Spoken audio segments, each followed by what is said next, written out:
bullpen. We saw brushback pitches. We saw a guy get hit by a pitch. We saw everybody yelling at everybody. But the most important thing that happened, the New York Yankees took a 2-1 series advantage behind a very composed Roger Clemens. We had a washout last night. That means Tim McCarver, Tim Wakefield tonight for Boston. Then they have Derek Lowe going tomorrow afternoon. What do you expect out of Wakefield here tonight? Well, number one, a real advantage for the Red Sox with the washout last night. Grady Little telling us something we had never heard before. I had never heard before. How can you tell if a knuckleball is effective? He said, watch the catcher, Doug Mirabelli. If he's having a tough time with the knuckleball, the hitters for the Yankees will have a tough time hitting it. As far as Mike Mussina is concerned, there are different ways to be wild. You can walk hitters, of course, that's a conventional way. As far as falling behind, that's a more dangerous way, and that's what Mike Mussina did in Game 1. Giving up 3 home runs in that 5-2 win for the Boston Red Sox. Brett Boone, so much has been said, so much has been written from a player's perspective. Do you think there's any carryover, any bad blood going into this Game 4 tonight? I think Joe Torre alluded to the fact that all this came from one pitch. And bad blood, I don't think there is any bad blood. If there's any bad blood, it's more between the fans of New York and the fans of Boston versus the players. Let's look ahead to Game 4, and before we do that, we take a sneak back at Game 3. So many things happened here in snapshots. Here's what we saw at Fenway on Saturday.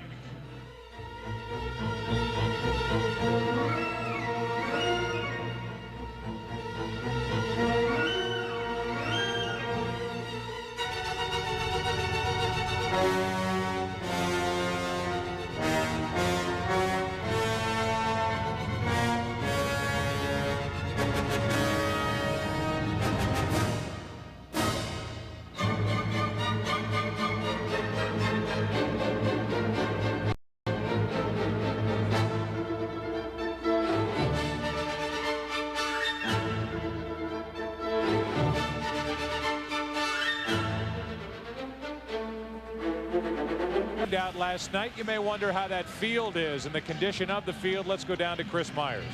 Yeah, Joe, they used a helicopter to blow away some of the water that was standing in the outfield from yesterday. The chopper was lowered as close to the field without landing on it. It was sunny most of the day. The grounds crew worked throughout the day as Dave Millar with his crew making sure the field was in good shape. Although dry, the outfield, there are some spots a bit soft beneath the grass that maybe with some constant running over it might loosen up. We'll keep an eye on that. Otherwise, the field conditions gets a thumbs up from the players. All right, Chris, thanks. We're glad you're with us tonight. And Alfonso Soriano will walk in and lead it off for the New York Yankees. Jeter and Giambi will follow. We'll give you a full look at that starting lineup for Joe Torre when we get a second. Soriano so far is hitless in this ALCS, and because of the washout last night, most believe, and I think the three of us are in agreement, that by getting Wakefield on the mound tonight and Derek Lowe, who won 11 games against only 2 losses here at home this season, on the mound tomorrow afternoon, the rainout favors the Boston Red Sox as the first pitch is up for ball 1. You look at the postseason numbers for Wakefield, a winner in Game 1 of this ALCS 5-2 on Wednesday night, and he's 2-0 on Soriano. We said in Game 1 that if Wakefield was up with the knuckleball, that would be bad for the Red Sox. He's been up with 2 so far. And up with a third. It's 3-0. 3 balls, no strikes. Jeter and Giambi will follow.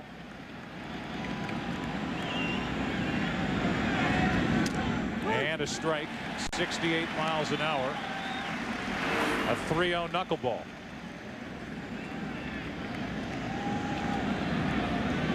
So no 3-0 fastball, and now Soriano takes high, a leadoff walk. The starting lineup for the New York Yankees brought to you by State Farm. You know about Soriano. He's on at first now. Jeter is stepping to the plate with Giambi, the DH, to follow. Bernie Williams, Jorge Posada, and Hideki Matsui, the 4, 5, and 6 hitters, with Johnson, Boone, and David DeLucci getting the surprise start. Joe Torre thinking he might be more patient against the knuckleball pitching of Tim Wakefield. Leadoff man is on. Jeter is at the plate. We'll see if the Yankees want to do any first inning running. Hard to hit a knuckleball, easy to run against one. And line, a little clunker into shallow center field. That ball's going to drop. Soriano will hold at second. It's 2 on with nobody out. And we look defensively at the Boston Red Sox. They've committed 1 error in this ALCS. Belongs to Damian Jackson. They have Ramirez in left, Johnny Damon in center, Nixon in right, with Miller, Garciaparra, Walker, and Millar on the infield. And Mirabelli does most of the catching. In fact, all but 2 innings that Tim Wakefield pitched this season, he had Mirabelli behind the plate. Notice the infield is not shifted for Jason Giambi because Soriano's speed at second base demands that Miller hold at third. Again, it's up from Wakefield, ball 1. Well, if the key for Wakefield, according to Grady Little, the manager of the Red Sox, is how Mirabelli is catching him, he's having no problem catching him, and they've all been up. There's one in for a strike. It's 1-1. Just playing against knuckleballers, and I think we talked about it the first game Timmy pitched. The problem they get into is when they're not throwing strikes with a knuckleball. It puts a lot of pressure on the defense, and Timmy, you said you can run on a knuckleball, and that's true. The 1-1 with 2 on and nobody out is ripped. Caught for a double play. 2 out.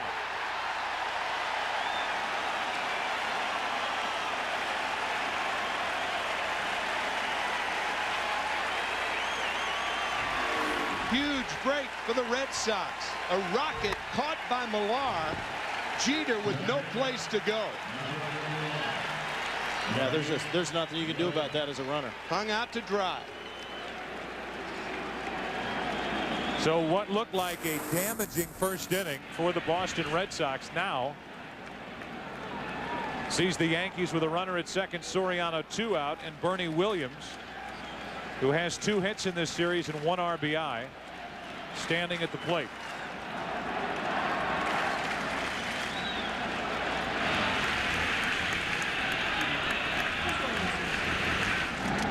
Strike 1 on the inside corner.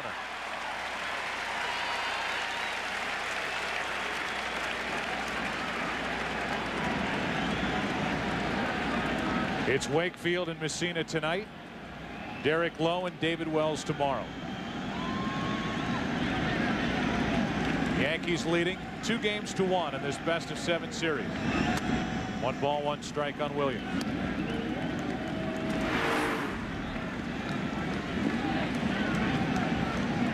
So far, Wakefield is not fooling the Yankees. One of the worst things that can happen to a knuckleball is to have it rolling and not moving from side to side. Down and in, 2-1. That was a roller right there.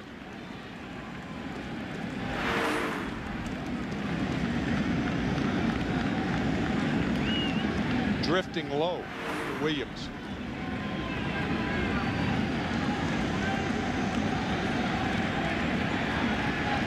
Two balls and a strike, and now 3-1. The thing about a knuckleballer, Grady Little was talking about, he can be great in the bullpen. You have no idea if that's going to translate to what he does on the mound in the game. He can be great 1 inning and terrible the next. Tough for a hitter to get into a groove and feel comfortable, and tough for a pitcher like Wakefield to know where it's going. 3 balls, 1 strike, runner at second, 2 out. And another walk. 2 in the inning, plus a hit, but a line drive double play, and now with 2 on, 2 out, Posada walks in. You need a windsock sometime when Wakefield pitches. In the first game, the wind was blowing out to center field or right in the face of Tim Wakefield, about 4 to 8 miles an hour. And tonight, from left field to right field, from 6 to 10 miles an hour. So the temperature and the weather conditions at Yankee Stadium were much better than they are tonight. You don't want crosswinds when you're throwing a knuckleball. The best is when the wind's at you. Now with 2 on, 2 out, here is Posada. Could put the Yankees on top here in the first inning. So like judging the distance with a lob wedge in your hand, you got to wonder about the wind. A guy like Roger Clemens, Pedro Martinez, they couldn't care less.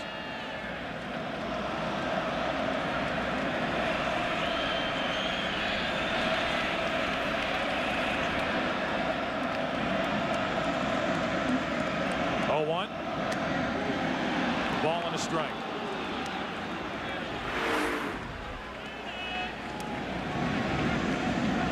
Watch how this ball stays outside. You'd much rather a knuckleball do that than roll and have that rolling effect, because there's no side-to-side movement.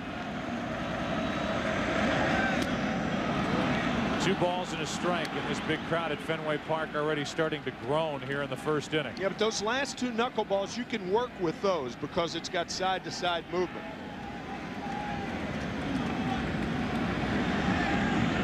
So far, more out of than in the strike zone. 2-1 pitch. On the corner, 2-2.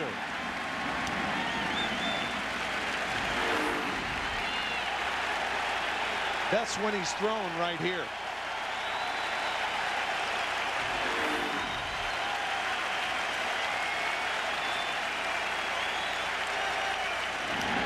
Out of play.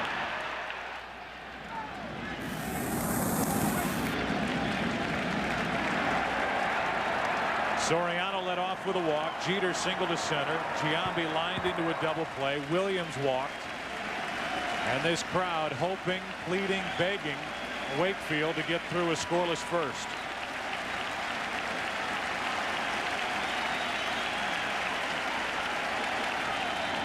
He does.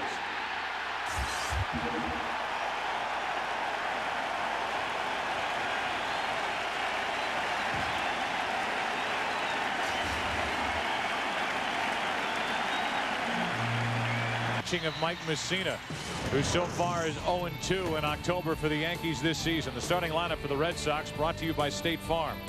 Damon, Walker, and Garciaparra at the top. No big surprises. Ramirez, Ortiz, and Millar in the middle, with Trot Nixon, Bill Miller, and Doug Mirabelli catching and batting in the number 9 spot. You see what the top of the order did in Game 3 against Roger Clemens. And the numbers this postseason for Mike Messina: he lost Game 1 to Tim Wakefield 5-2 on Wednesday. Winless in his last 5 postseason starts. And a strike on the outside corner to Johnny Damon. Damon made his first appearance of this series in Game 3 and went 3 for 4.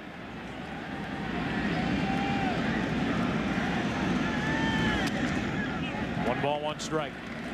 A lot of talk about the extra rest for Mike Messina with his usual pinpoint control, and as Tim said, he only walked 2 in Game 1, but he was behind one hitter after another. So they wanted to keep Messina on regular rest.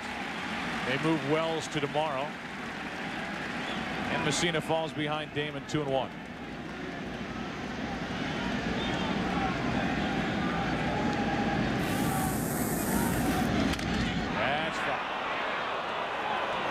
And that's Johnny Damon.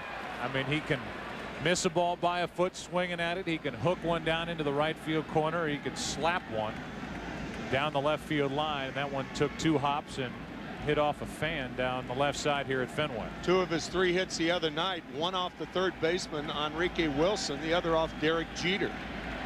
Here's a 2-2. Pitch up and in, and Messina starts it with a strikeout.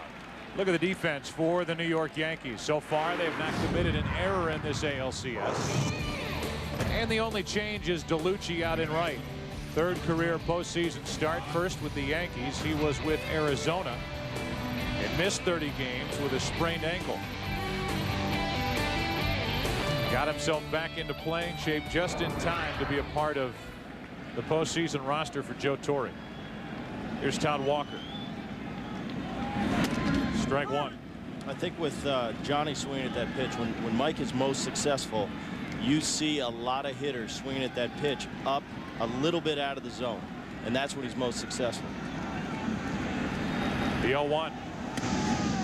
A little inside, a ball and a strike. Part of our scouting report is Messina's control on the inside outside edges. It appears to me that he's throwing much harder than he did in Game 1 too. There's some pop in Posada's mitt. Strike 2. That scouting report, that 3rd point is the one to keep in mind. Controlling both sides of the plate. That's what Mike does well when he wins, and when he loses, he doesn't do well. And Brett, you talk about pitchers falling into a pattern with how they try to get you out. Messina's a guy that just doesn't do it. No, he won't. He'll if you go, you know, if you make 3 outs, he might get you out 3 different ways. And I think I think that's a philosophy. I think a lot of the Yankees do it. You know, we talked about Andy Pettitte doing it. And this is the first year where he really had no pattern, and Mike never has. 1 ball, 2 strikes, 1 out, nobody on here in the bottom of the first.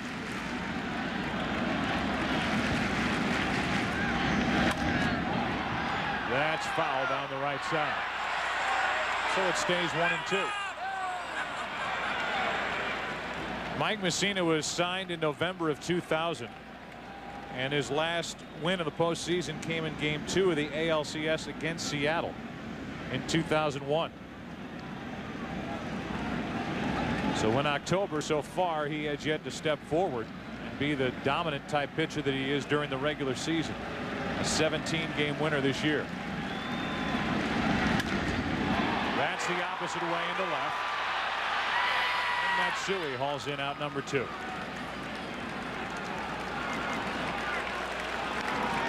That'll bring in the struggling Nomar Garciaparra.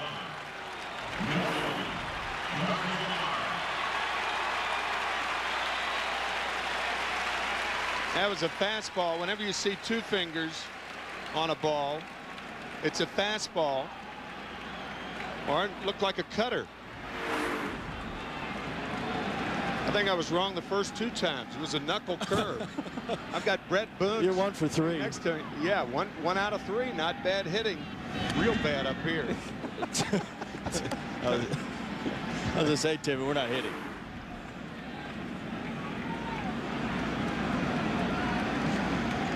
Hey, you can see the knuckles right there. That's the knuckle curveball. Garciaparra into center field. It'll carry to Bernie Williams. You two compose yourselves. We'll move to the second. Timmy, let's move on. Here in Game 4. Down go the Red Sox. 1-2-3. No score. Hideki Matsui, then Nick Johnson, then Aaron Boone here in the second against Tim Wakefield, who dodged trouble in the first thanks to a line drive double play hit into by Giambi. First pitch, a ball. And now another. There's Stephen King. Finished 2 new novels in the cab ride on the way over here, and in the first inning wrote 3 more. 2-0 pitch. 2-1. Big Red Sox fan there, Brett Boone. That's Stephen King. Is he? Yeah. Wrote a book with Tom Gordon's name in the title of it. 2-1 pitch. 2-2 on Matsui. Hideki Matsui so far in this ALCS, 3 out of 9.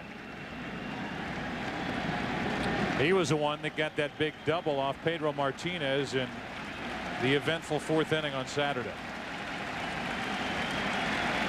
Probably the biggest swing of the bat all day.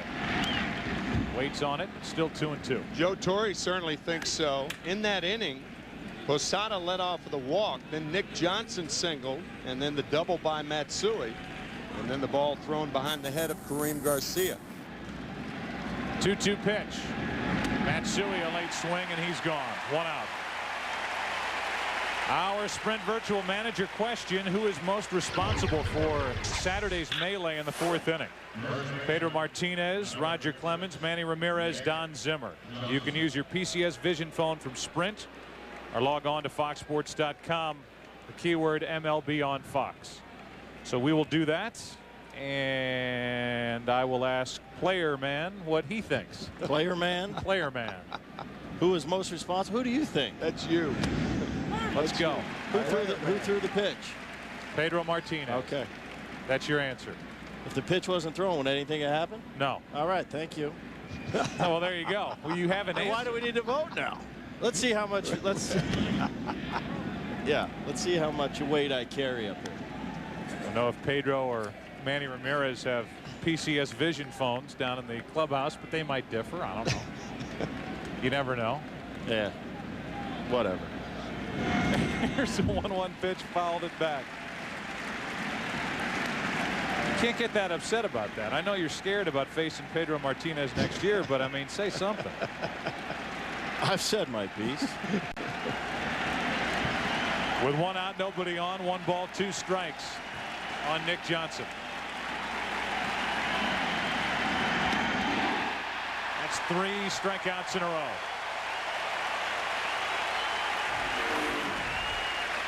We talked last inning about how you can corral it if it's outside or inside. That knuckleball has not been rolling his last 3 hitters.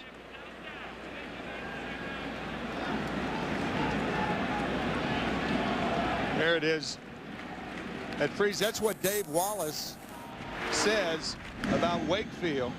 When the arm is stiff to the ground and straight up, almost like being sworn in. 1 ball, no strikes, 2 out, nobody on. 1-1.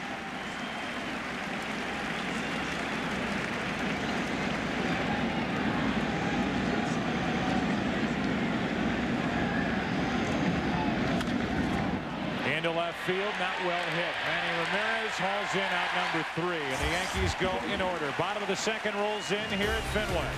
The big bats: Ramirez, Ortiz, Millard coming up. No score. By Sprint, proudly offering picture mail and PCS Vision picture phones. By Taco Bell, think outside the bun. By MasterCard, there are some things money can't buy. For everything else, there's MasterCard. And by Old Navy Painter's Pants, they'll work for you. Manny Ramirez, David Ortiz, Kevin Millard coming up. Here is Manny. Hard hit. Boone, what a play. Long throw for the out. A backhanded stab, and Aaron Boone took care of a tough chance for the first out in the second. There's only one guy who can explain this, a Gold Glover. That is some kind of picking it. It's a great play. He listens well. Oh, you're taking credit? I take credit for everything.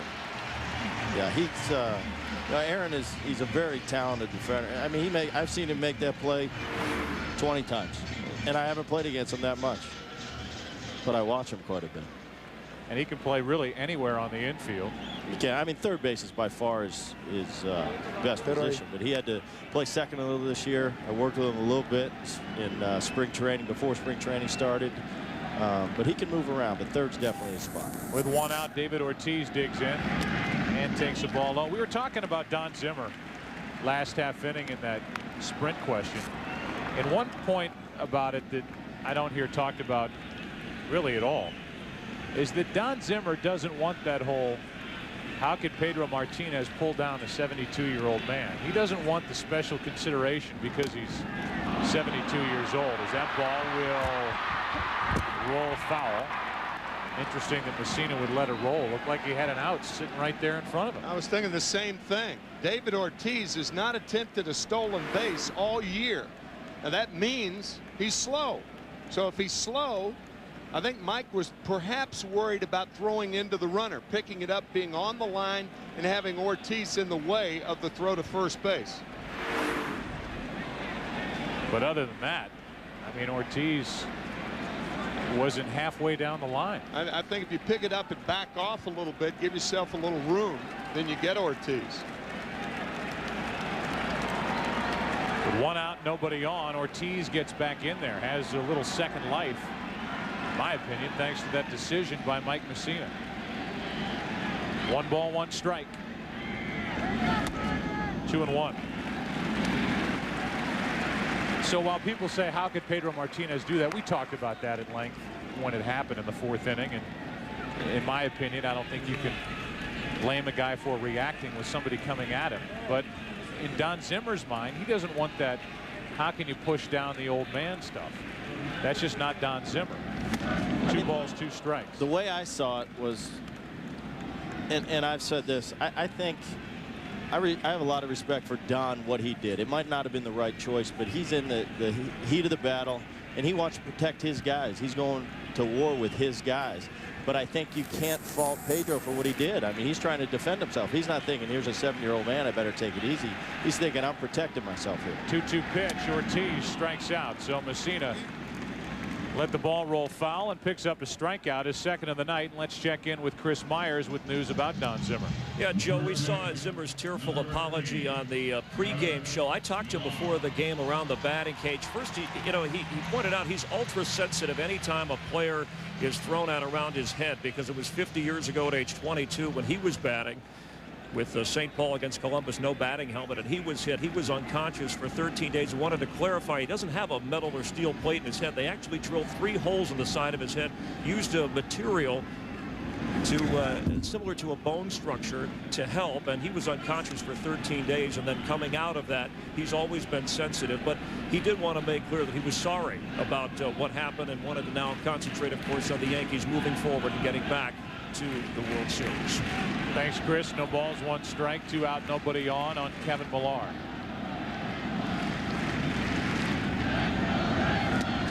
Now it's 0-2. Zimmer was fined $5,000. Pedro $50,000, Manny $25,000, and Kareem Garcia $10,000, and he has potentially some legal issues staring at him for what happened in the bullpen in the 9th inning here on Saturday evening. There have been some changes out in that bullpen, by the way, on the New York Yankees side, and we'll hear more about that as this game moves on. Jeff Nelson, Kareem Garcia, the 2 major players involved from the Yankee side. No balls, 2 strikes, 2 out, nobody on here in the second. And Millar strikes out. You can see already there's a big difference in Mike Mussina. Game 1 to game 4. He has already struck out 3. The Red Sox don't have a base runner. We don't have any score going to the 3rd. Score: DeLucci, the number 9 hitter, then Soriano and Jeter in this game 4, with the Yankees up 2-1. That hit the arm of David DeLucci. And Wakefield still staring in there, wanting verification that that did hit him in the arm. Leadoff man is on after this. Right elbow clearly blunt. You might say, well, David DeLucci didn't try to get out of the way, but if it's a knuckleball, you don't know where the thing's going. So you could certainly understand why DeLucci didn't try to get out of the way. It's not like a fastball or a predictable pitch. Soriano now walked his first time up and was left stranded when the Yankees hit into a double play and left 2.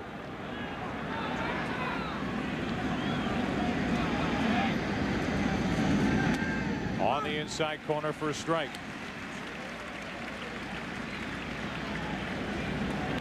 Against the Yankees, Tim Wakefield is 2-5 with an ERA over 6.5 here at Fenway Park. DeLucci running. The throw by Mirabelli is too late. And the stolen base has the Yankees with a runner at second, nobody out. That's the problem with throwing. Number 1, the knuckleball takes a long time to get there, and you can't center the ball with that big mitt. That ball was rolling around in there. You have to feel the ball. You have to know where the ball is in order to throw quickly. And that was a fine throw as far as placement. That was a great throw. Yeah. Mirabelli throws a lot better than he's given credit for. Only 19% thrown out all year. That's not good, but he's catching the knuckleball pitcher. That's into center for Damon, and Soriano does not advance the runner, 1 out.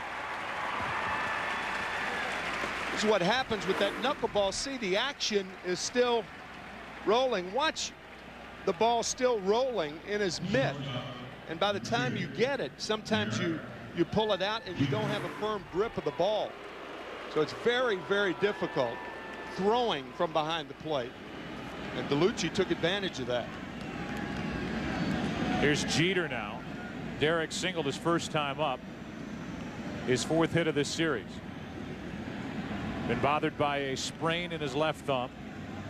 Of course, he dislocated that left shoulder the season opener in Toronto and missed 36 games. Now he's jammed in a pop-up. Damon coming in. 2 out.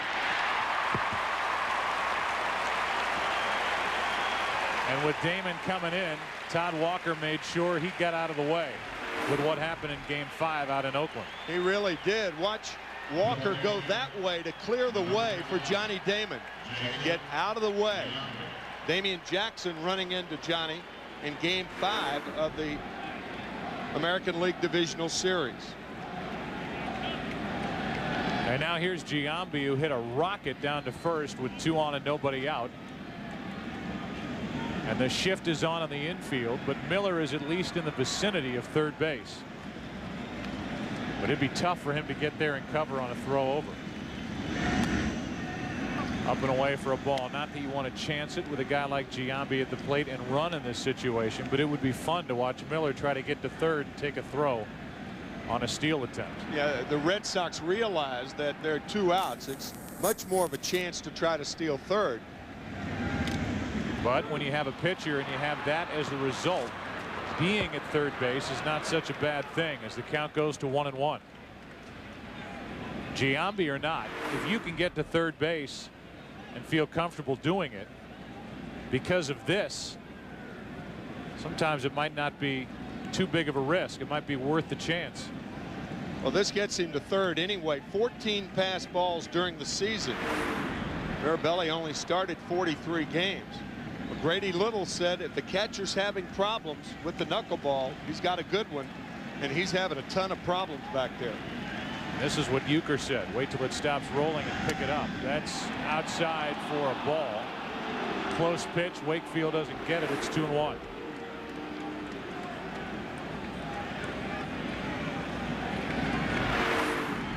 An RBI chance for Giambi.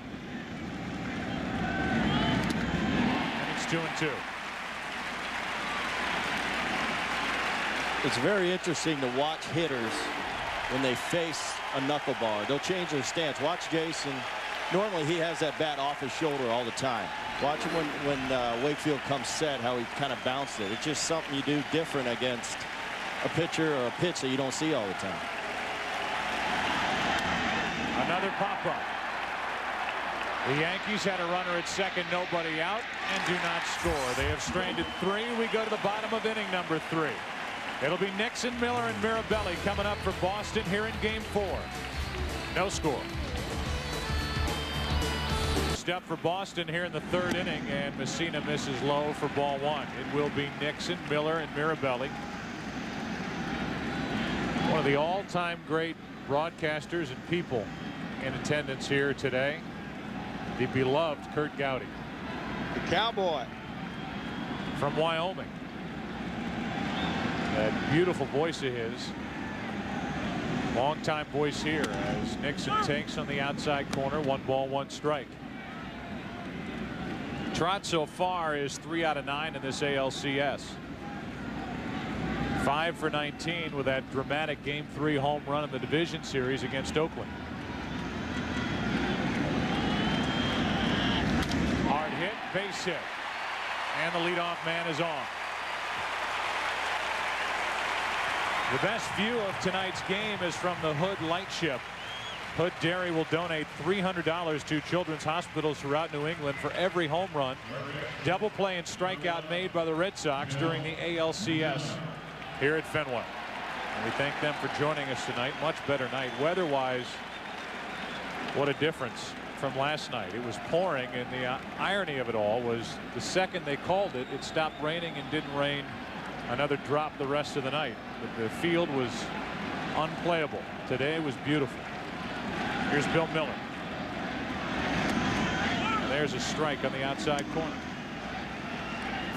Miller, the batting champ, if you haven't looked at the numbers in the postseason, has a total of 4 hits. 4 out of 30. Batting in the number 8 spot.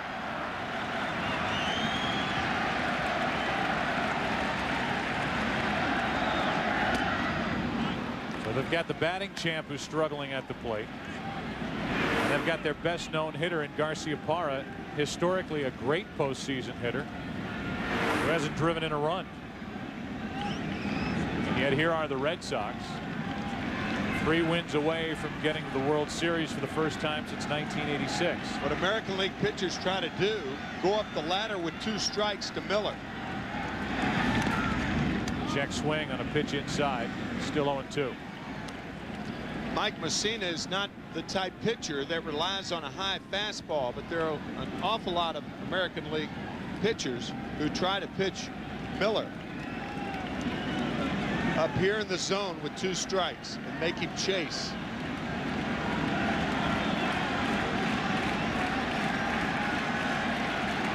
Messina with 3 strikeouts tonight.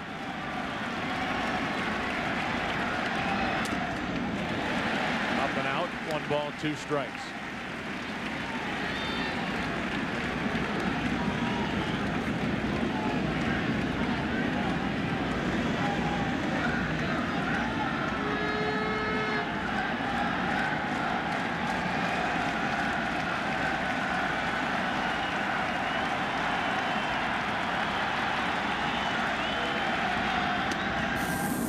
Wide, it's 2-2.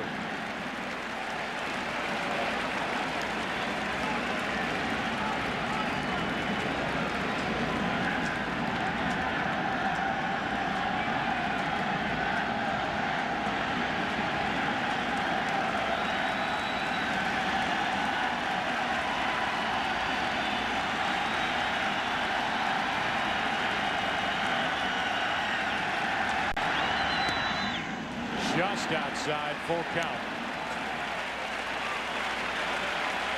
In the last 2 games, with a count 3-2 on 2 different hitters, Grady Little has elected to send the runner. Both have been strike him out, throw him out, and one was Bill Miller in game 3. Nixon's running. Miller strikes out, throw down. Nixon is gone. It's happened to the Red Sox for the 3rd time. Grady Little says the difference between in this series and the regular season, we were making contact. In the ALCS, a lot of this and a lot of that at the other end. You think about the probabilities of the Red Sox doing it 3 times in a row, twice with Bill Miller, a contact hitter. Indication of how hard Messina has been throwing. An easy out as Trot Nixon is tagged out by Soriano. Now Mirabelli with the bases empty. Ball 1. Mirabelli during the regular season hit .258. As we said, he was predominantly the catcher every time Wakefield's name came up. Into center field. That's a 2-out hit. Damon's walking in, and we look ahead to tomorrow. We all look ahead to tomorrow. Baseball's postseason continues at 4 Eastern, 1 Pacific on Fox with Game 5 of this series. David Wells against Derek Lowe. Then at 8 Eastern, 5 Pacific, Game 6 of the NLCS. The Marlins trying to avoid elimination when they take on Mark Pryor and the Cubs at Wrigley, looking for their first NL pennant in 58 years. Sports' biggest month of the year continues tomorrow only on Fox. Here is Johnny Damon.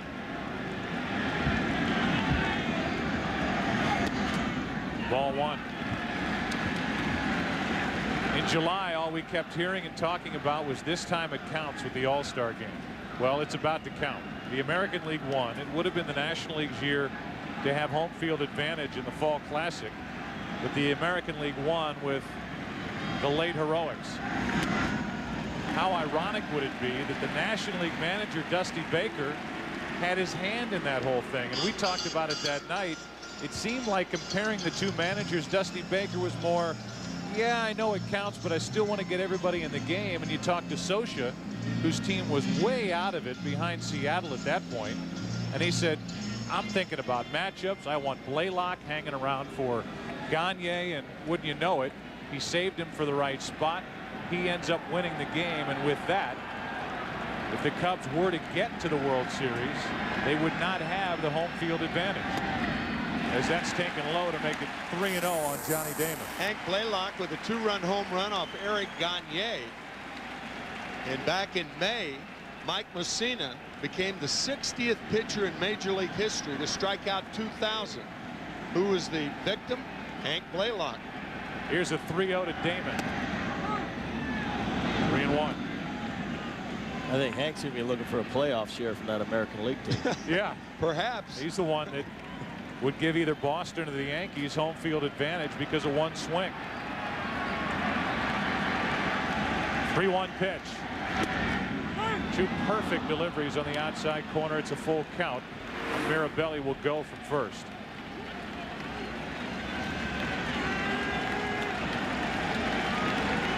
Messina's throwing harder and he's sharper tonight.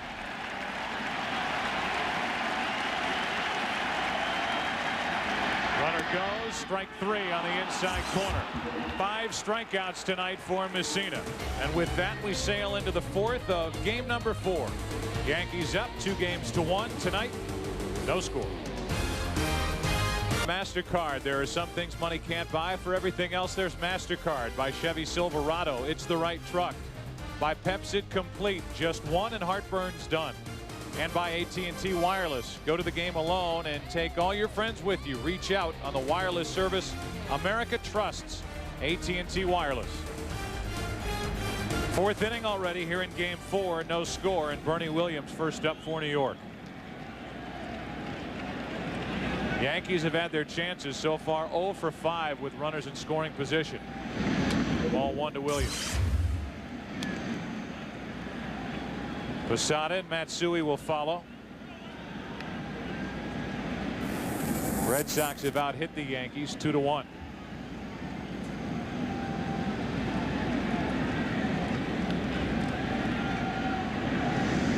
On the corner, 1-1. The old 75-mile-an-hour blazing fastball for strike 1. It looks like about 175 when you're used to looking at knuckleballs. Pitch count on Messina and Wakefield both have been rather thrifty. 1-1. Mirabelli kind of snapping at that pitch. Doesn't get the call. It's 2-1.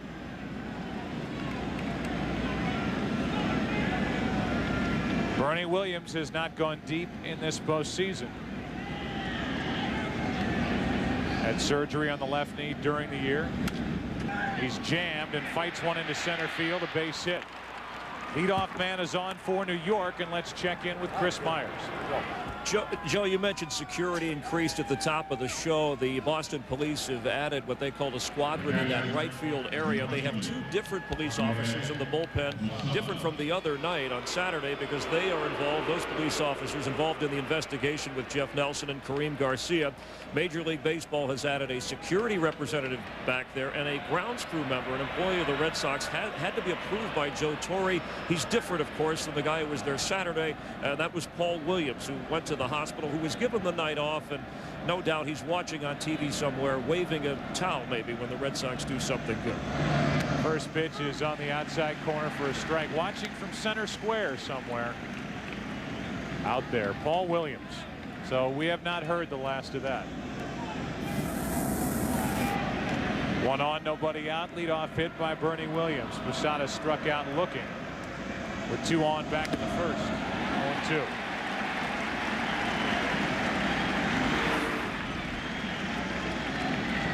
You can see the grip and that dead movement.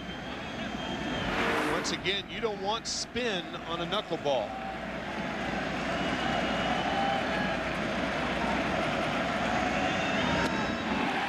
One on, 1 out.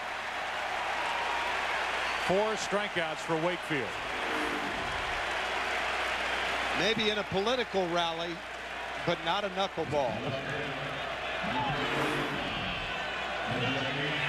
I would bet Wakefield has probably had that hat that's on his head since maybe Pittsburgh days. Yeah, 99. I mean, he doesn't pitch hard enough to sweat, to get a sweat ring on that thing.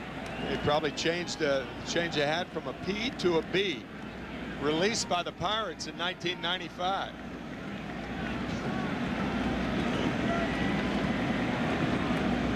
One on, 1 out. Most knuckleballers sweat milk. Not a lot of people know that, Brett, but they do.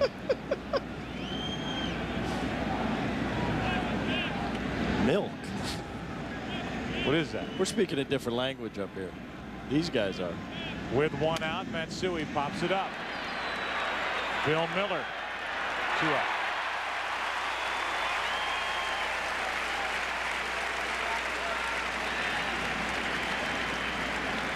Is Jello in a food group? Trying to hit a knuckleball is like trying to eat Jello with chopsticks. Sometimes you get a piece, But most of the time, you get hungry, says your former partner, Bobby Mercer. Bobby Mercer signed with the Yankees originally as a third baseman, moved to center field, played for Ralph Houck. Then he moved to the Giants and the Chicago Cubs. And then back to the Yankees to finish a terrific career. With 1 on 2 out, Nick Johnson takes strike 1. Johnson struck out his first time. The Red Sox in the bottom of this fourth will have Walker, Garciaparra, and Manny Ramirez.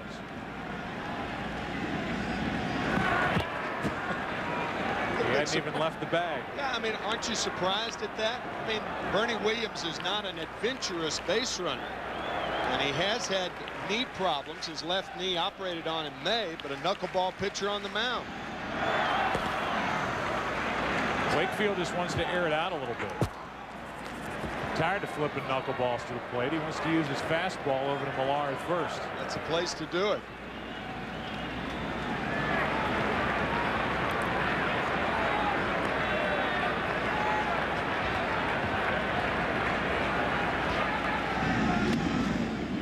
One ball, one strike. Asked Joe Torre about having to catch knuckleballers in his career. He said, I was so bad at it. They went out and made a trade and got Bob Uecker to do it. But you know certainly better than I, Uecker jokes about it, but he was a tremendous defensive catcher. The 1-1 to Millar. And the inning is over. Terrific defensive catcher. Millar with a stop to his right. The big bats coming up for the Red Sox. In the bottom of the fourth, no score. Strike 1. It'll be Walker, then Garciaparra, then Ramirez. For the Red Sox here in the fourth inning, trying to figure out Mike Mussina. Walker flied out to left his first time up.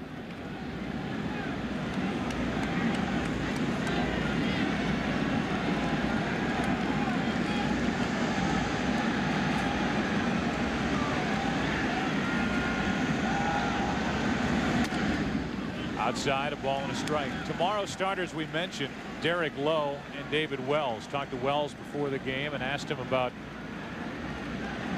that sore groin that he supposedly injured while getting out of the steps during Saturday's melee.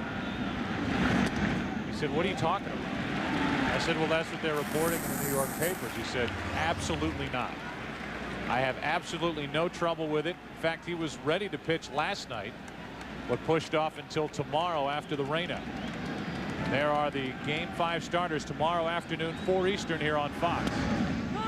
A strike, and it's 2-2 as Walker hops out of there. Derek Lowe, what a difference, home and road.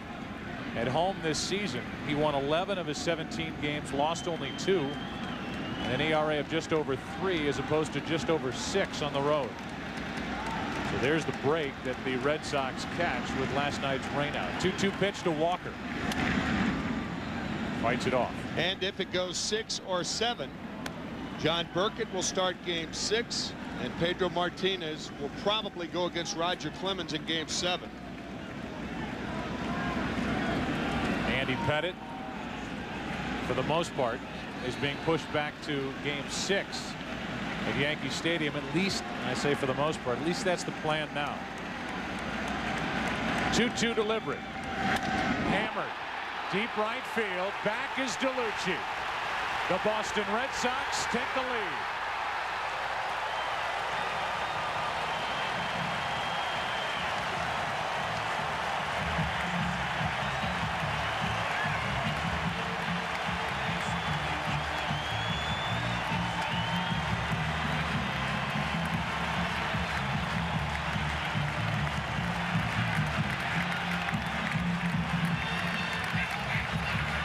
Pitch to Johnny Damon to end the third inning.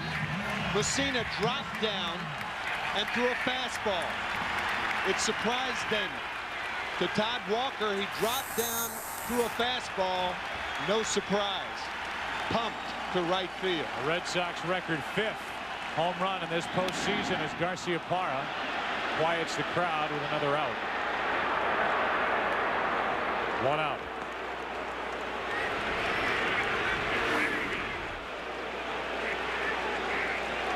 Fastball right down the chute.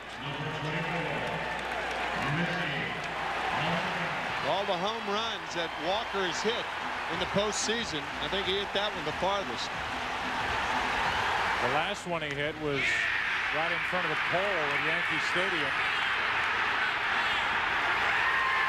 That was interfered with. Right in front of Josh Mandelbaum. With one out, nobody on, here is Ramirez, who's 0 for 1. Strike one. How about Walker? Hit 13 home runs for the entire regular season and has 5 in this postseason.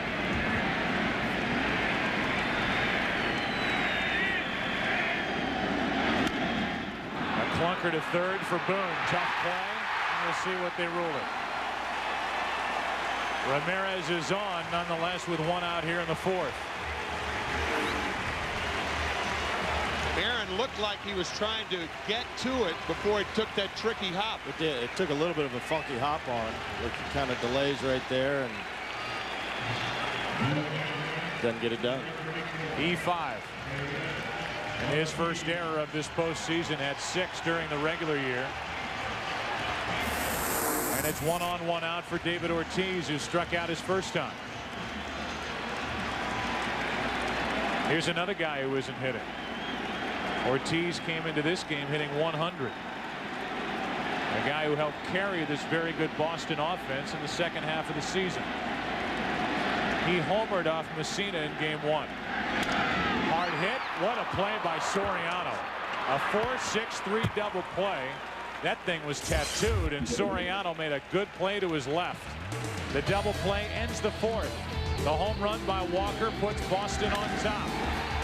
We go to the 5th. 1-0 Red Sox. Back after this from your local Fox station.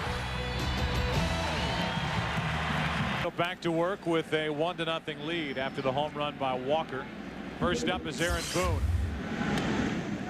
And he takes a pitch for ball 1. Boone fly to left. He's 0 for 7 in this series. On deck is DeLucci, and then back to Soriano. A wide strike. It's 1-1.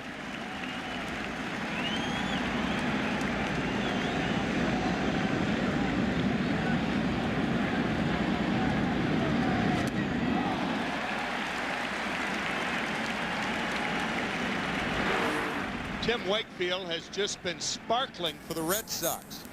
No runs to the Yankees through 6 at Yankee Stadium, and now no runs through 4 here at Fenway. 2-2. Got out of trouble in the first inning, and since then has really settled down.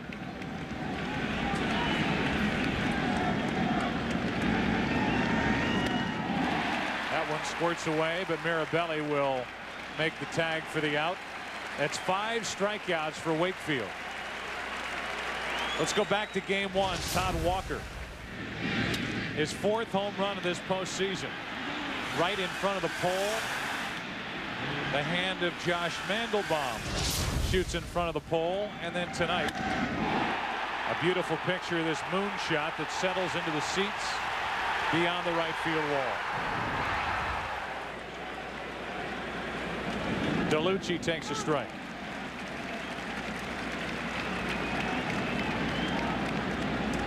Kareem Garcia, who injured his left hand during that altercation out of the bullpen, is in line to play tonight if needed. Joe Torre says he is playable if they need to use him in this game, but he wanted to go with DeLucci because he thought he might be more patient. And he has only the 3rd hit of the night for the Yankees. He's on with 1 out here in the 5th. Here's Soriano. That looked to me like a fastball, and Wakefield was ahead in the count, 0-1. Normally he will not throw that fastball unless he's behind, and it was. Tried to sneak a fastball by DeLucci, and David pounded it to right. I would say in most circumstances, most hitters, they're going to take that pitch. That's the last thing they're expecting. 1 on 1 out. Soriano at the plate, way out in front. I know I'm taking it. Timmy, you? Oh, yeah. Can you remember back then? Well, you're harsh. Yeah, I remember back then. I know. Way back when. It's been a couple years. Way back Let's when. go back to the Grand Slam. More than a Won't couple. How long did you play, Tim? 19 years. A long time. 1 on, 1 out, no balls, 1 strike. Another base hit, this time pulled into left. Ramirez gets it on 2 hops, and here are the Yankees with another chance. That was a rolling knuckleball right there. It's very difficult sometimes to tell that pitch, but there was no bounce to that knuckleball. It was a roller. But that's the only one you're going to get.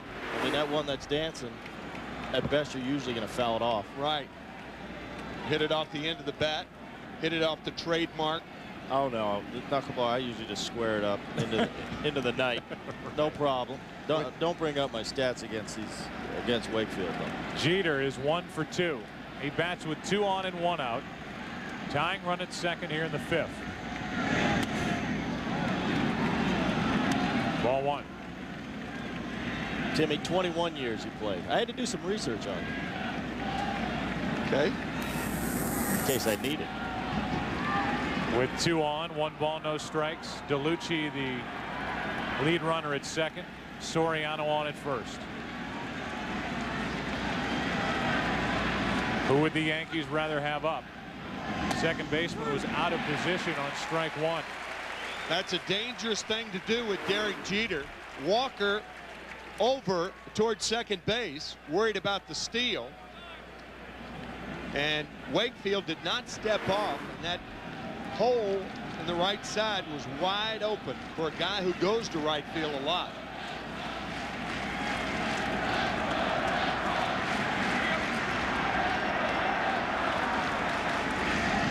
To third, it hits the bag.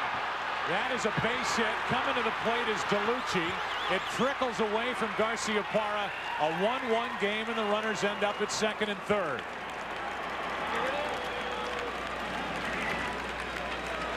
Off the trademark, Derek Jeter jammed and keeps the ball fair. That's what's unusual about this ground ball. It looked like it was going foul, hits the bag over the head of Miller. And then Garciaparra, had he come up with it, he could have held Soriano to second base. Soriano stopped. DeLucci scores easily. Once it hits the bag over his head.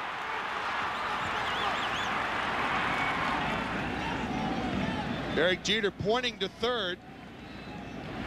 Very important base to which to get with 1 out. Now it's second and third, 1 out for Giambi, and he takes ball 1. Yeah, that's as big a part of the play as any. As that ball trickled away, Garciaparra had a chance to come up with it and hold the runners at first and second. He missed it, and the runners advanced to second and third for Giambi, who could put the Yankees on top for the first time tonight. Down the right field line. If it's fair, it's big trouble. It is a foul ball. Home run distance, but foul. Let's go back to the ball. It's a double for Jeter, and we look at the runners. David DeLucci in the top of your screen. Now watch Soriano stop and then continue. The reason he stopped, he thought Garciaparra had a shot at the ball. The reason he continued was Garciaparra missed it. I think actually Boston got a break by it hitting the bag. I think it's by Miller at third and goes down on the corner. So maybe, I think they might have got a break right there. Soriano might have been able to score. Right. So now second and third, 1 out, 1 ball, 1 strike on Giambi. Popped up. Shallow center field. Soriano tagging. Damon's throw coming to the plate. Soriano holds. 2 out.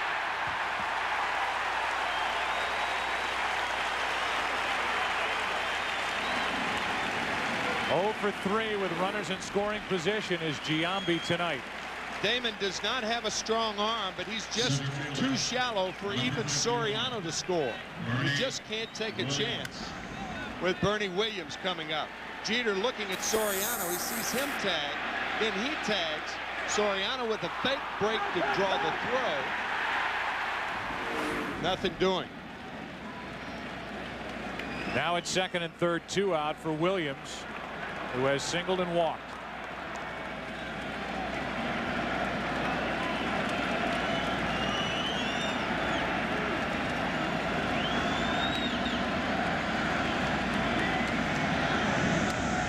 Ball one high, back to the swing. And mega slow-mo by Giambi. It's the bottom part of the ball and just does not lift it enough to score the run. Bothered by a sore left knee, that power knee, the backside, and it is killing him. He doesn't say much about it, but it has totally affected him getting to pitches and driving the ball in this postseason. Now second and third, 2 out, a 1-0 pitch to Bernie Williams. A little bit high, it's 2-0. Posada waits to hit next.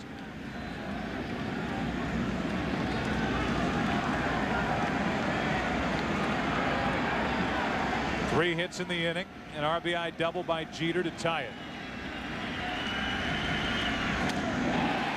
2-1. Soriano, the runner at third, explosively fast as Williams swings through the 2-0 knuckleball. Soriano ready to score on a short pass ball. Anything that squirts out of Mirabelli's reach, Soriano will try to score.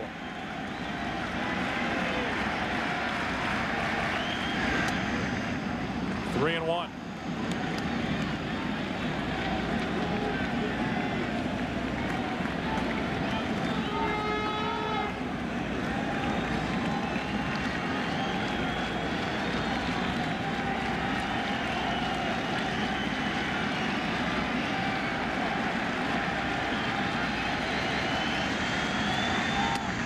Two wide, the bases are loaded with 2 out. That's the first walk since the first and the third of the night for Wakefield. And it looks like Dave Wallace is going to come out and have a chat. What possibly can he say? Try to stay on top of the ball. That's the only thing Dave told me that he tells Tim Wakefield. A lot of times when he drops down, he's away to left-handed batters. And when he has been wild this inning, it has been away to left-handed batters. It's a hard thing for a pitching coach to come over in the middle of the year, as Dave Wallace did, and try to tell his pitchers the same thing that the pitching coach that he replaced told them. Tony Cloninger with cancer had to step down. Tony with the team and doing well, very well. Posada takes a strike on the outside corner. He didn't like the call. The numbers in this series: 3 RBIs for the Yankee catcher. Soriano at third, Jeter at second, Williams on at first, 2 out.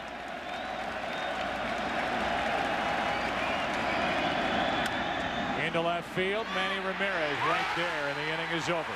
So the Yankees now have left 7. They do come up with a run on a double by Jeter. We're halfway through game 4, and the Yankees and Red Sox are tied at 1. He goes back to the hill. Millar, Nixon, and Miller. If anybody gets on Mirabelli, the number 9 hitter. Millar struck out his first time 3 out of 14. With his only RBI of the postseason coming in this ALCS, he takes a strike. Here's another guy. He drove in 96 runs during the regular season, hit 25 home runs, and this Boston offense has yet to put any consistent pressure in either one of the series against the opposition's pitching. That's out of play, strike 2. And as we've said already a couple of times, this is a record-setting offense. Slugging percentage, on base percentage.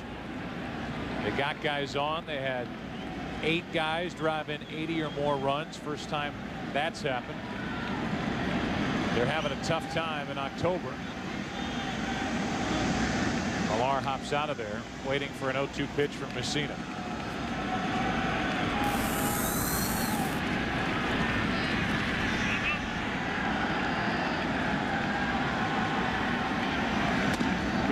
down and in, and strikeout number 6 for Mike Messina. To look at it another way, we look at this Red Sox offense. 291 batting average, 961 runs, led the majors, major league records, total bases, extra base hits, slugging percentage, previous record held by the 1927 Yankees. Yet here they are in the postseason, hitting 190 with runners in scoring position coming into this game. Their only run tonight, a home run by Walker. Nixon hits one to deep center. Back is Williams, and the Red Sox are back on top.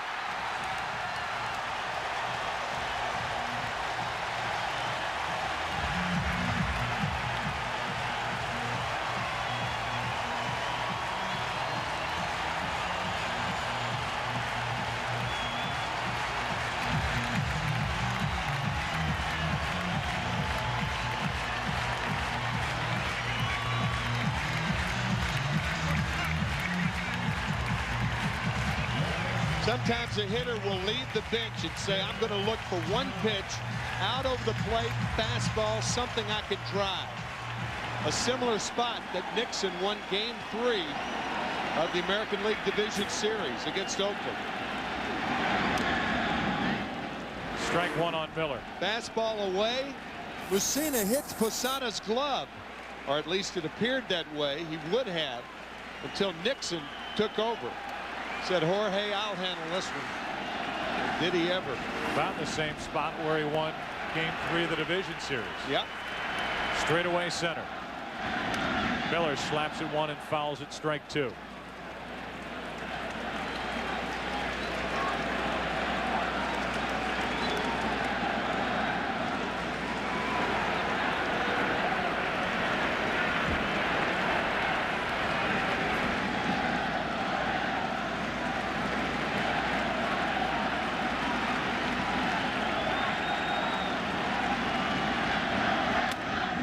Swing and a miss. 2 strikeouts in the inning for Messina.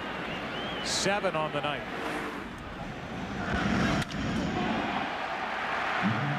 Back to the home run.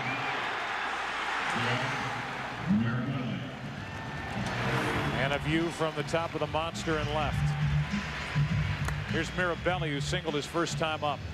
That is the 5th home run in this series given up by Messina to the Red Sox in just about 10 innings. Gave up 21 during the regular season and 214 2/3. You look at recent history with Messina in this ballpark. His last 5 starts here, 4-0 with an ERA of 2.5. And it was a Friday night, September 2nd, 2001, when he pitched a 1-hit shutout and came awfully close to a no-hitter. 26 in a row until Carl Everett as a pinch hitter. Single to center field. Little jam shot to left center. Mirabelli out in front. Ball and strike.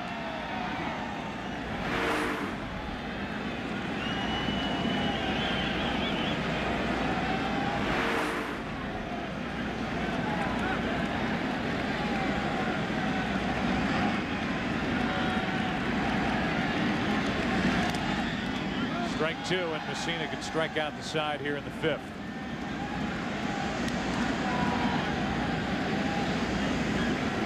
The Yankees will have Matsui, Johnson, and Boone in their half of the 6th.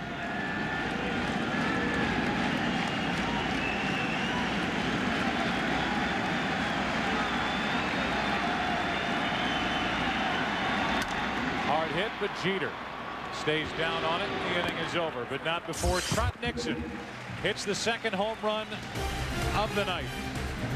Walker went deep first, and now Nixon here in the 5th. And with that, the Red Sox back out in front. It's 2-1.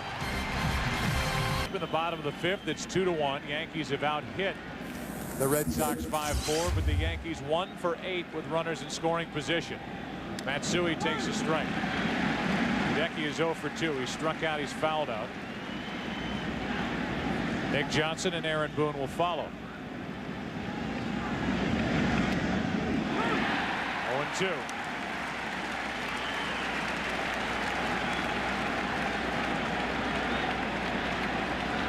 Between innings, a long conversation between Joe Torre and Bernie Williams.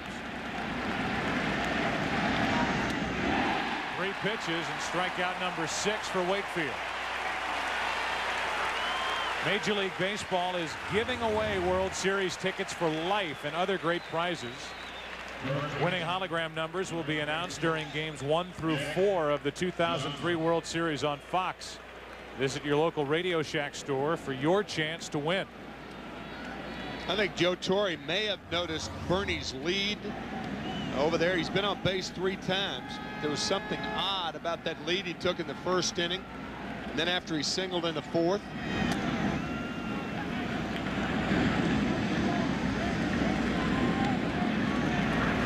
Yeah, you have to wonder. He's been on base all 3 times. He's had no trouble out in the outfield. Johnson takes a strike. It's 1-1.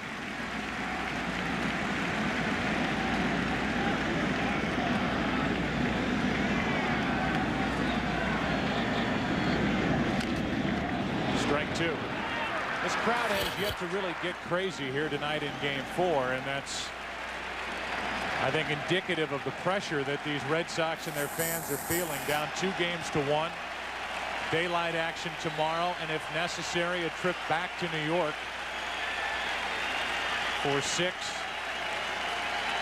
and again, if necessary, 7. Leading 2-1 tonight. 2 out.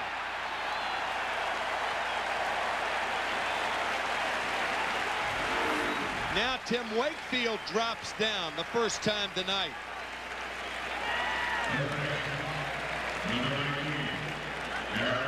See how that ball ends up in the heel of the glove of Doug Mirabelli. And getting back to the opening, Grady Little saying that the catcher's having a tough time catching it, the hitter's having a tough time hitting it, and both have been true. And why you've noted it with Messina, there's Wakefield dropping down to a left-handed batter. Yeah. Typically, you'd see it right on right. A 1-0. Boone out in front. I think to start the game, you didn't see a lot of swing and misses. And I think now you're starting to see a lot of swings coming up empty. A lot of air swings. That means that thing's dancing pretty good. Wakefield is in line and looking for his 8th strikeout.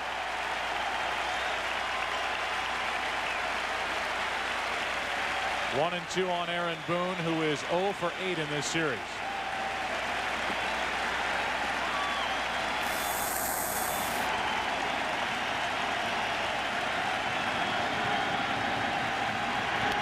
Down the left field line, foul.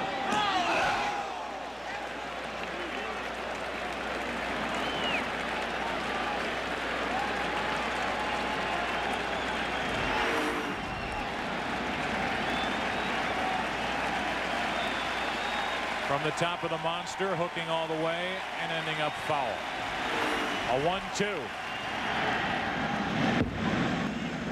2-2.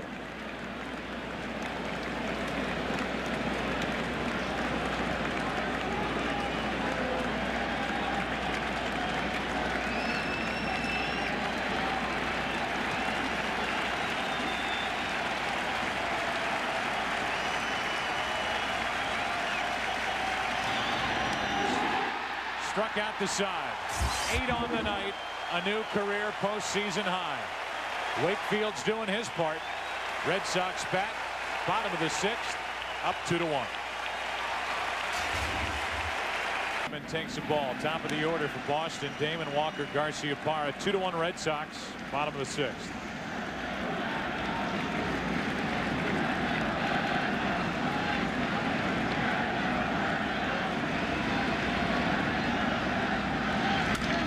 Opposite way, had a good click to it, back against the wall, caught by Matsui. Damon is 0 for 3 after a 3 for 4 debut in this ALCS on Saturday. A click is the appropriate sound for a ball hit well. A little bit of an uppercut swing. He hit it well, but lifted it a little too much. And Matsui makes the play.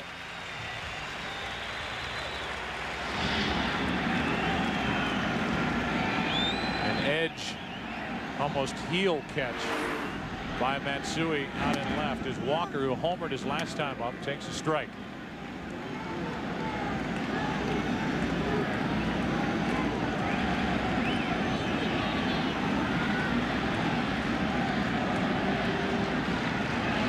Todd Walker supplied the first run of the night back in the 4th inning. Yankees tied in the top of the 5th. Then Trot Nixon went deep to put Boston back in front.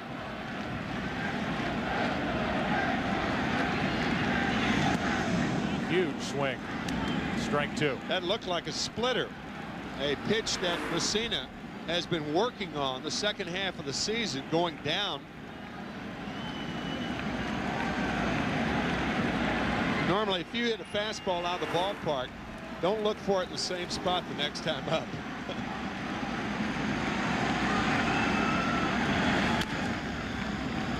Still 1-2.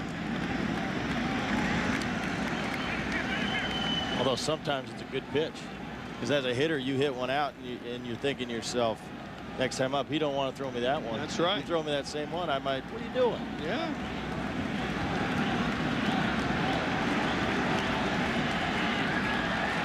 Messina struck out 7. Up the middle, a 1-out base hit.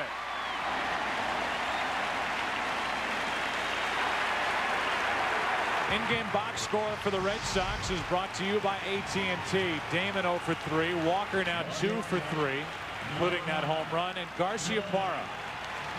These Red Sox fans waiting for Nomar Garciaparra to do something. Has not driven in a run in 35 at-bats in the postseason. 2 out of 15 in this series. And within the 2 out of 15 hasn't looked good in compiling the 2 out of 15. It's not as if he's been hitting into bad luck. And it's 1 on 1 out for Garciaparra with Ramirez on deck. That is a fair point, because he has been getting under balls, been topping balls, hitting balls off the trademark. Not a question of luck.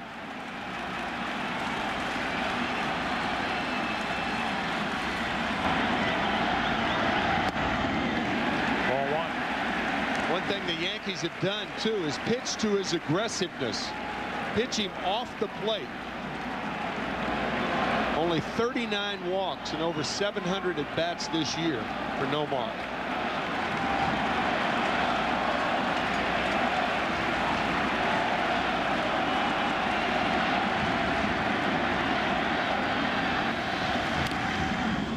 Another one in on the hands and off the trademark. 1 ball, 1 strike. Now his first time up tonight, an example of that. In off the plate, and watch how he pulls his hands in and pops it up.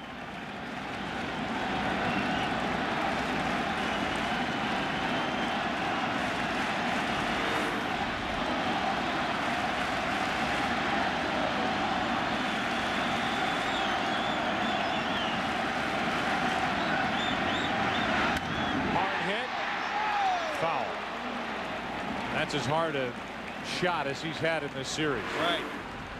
This ball down a little bit over the fat part of the plate. Crushed, but foul.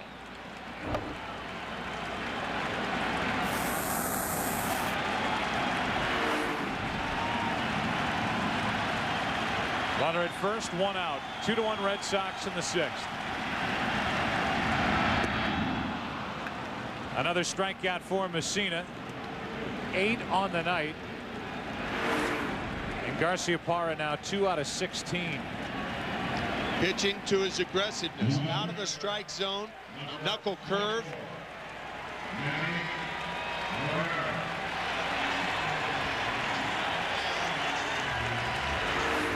Now 2 out for Manny Ramirez.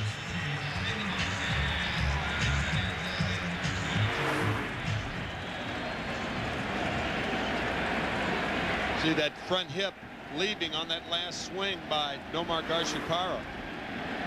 Once that happens, tough to recover. Ramirez 0 for 2. Reached on an error his last time up. Takes a high strike. I think with the Nomar thing, I mean, he's going through a tough time right now. He might not feel comfortable in the box.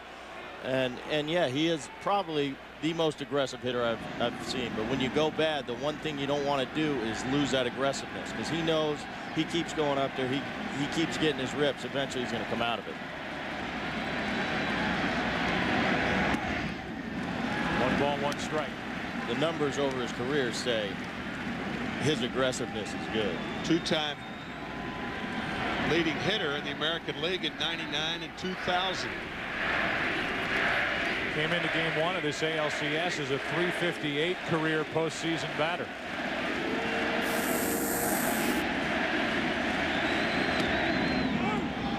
Sada can't handle strike 2 as it squirts away. 1 ball, 2 strikes on Ramirez. Very interesting that Joe Torre has Aaron Boone on the line at third base. Manny does not hit a lot of balls down the line. For the most part, when you see that with 2 outs, what Torre is saying, that he wants you to get 2 hits, not 1, to score the run.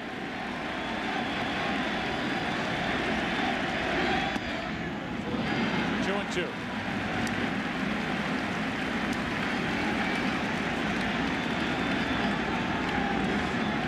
David Ortiz 1 for 11 on deck.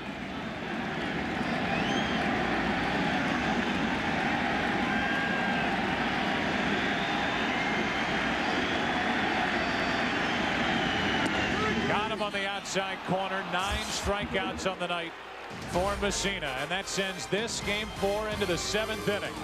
The Red Sox strand only their 2nd of the night. They lead it 2-1. Back after this from your local Fox station. Now, and David DeLucci, the number 9 hitter for the Yankees, is first up. DeLucci's been on base twice. He's stolen a base. He's singled. He's scored a run. Soriano and Jeter will follow if anybody gets on Giambi. It's 2-1 Boston. Trying to even this series at 2-2.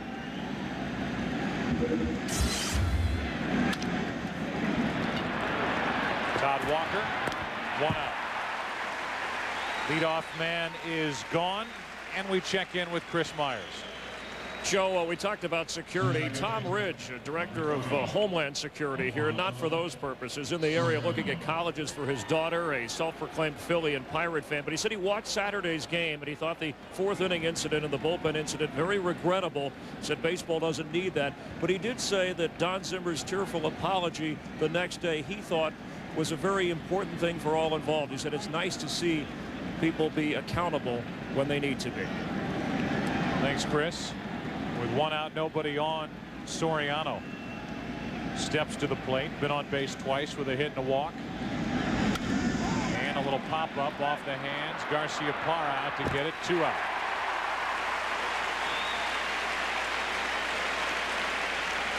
So far, we haven't heard really much of anything from Pedro Martinez after Saturday's events. Nope.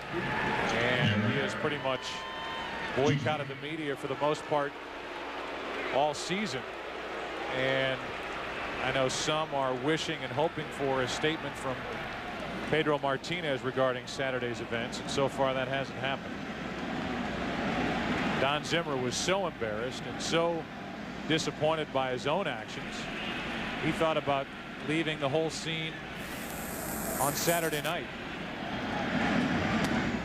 As a strike is into Derek Jeter. I think Derek's in a position right now where the first 2 hitters swung at the first pitch, 2 outs, and he's, you know, you don't want to give him that quick of an inning, so he's probably going to see him take a few pitches here.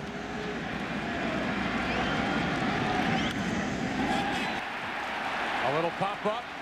Miller, Mirabelli, and it's Bill Miller who comes in basket style to end the inning. A quick and easy 4-pitch top of the 7th inning against DeLucci, Soriano, and Jeter.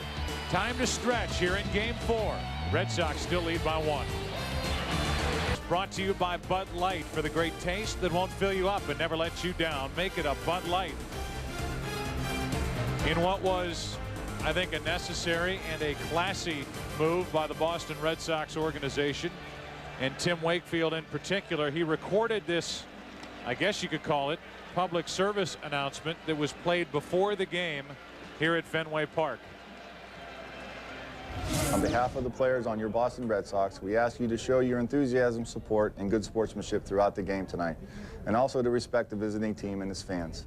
We want to focus on good baseball and on these games that we are all looking forward to.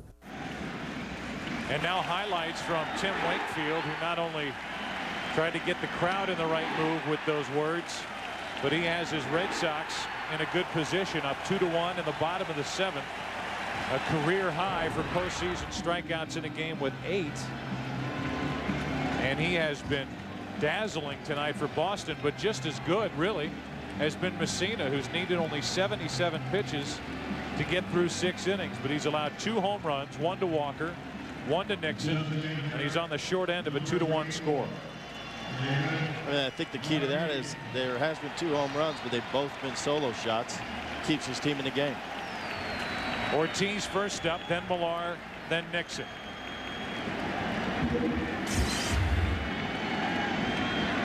Ortiz bounced sharply into a double play his last time up, struck out his first time.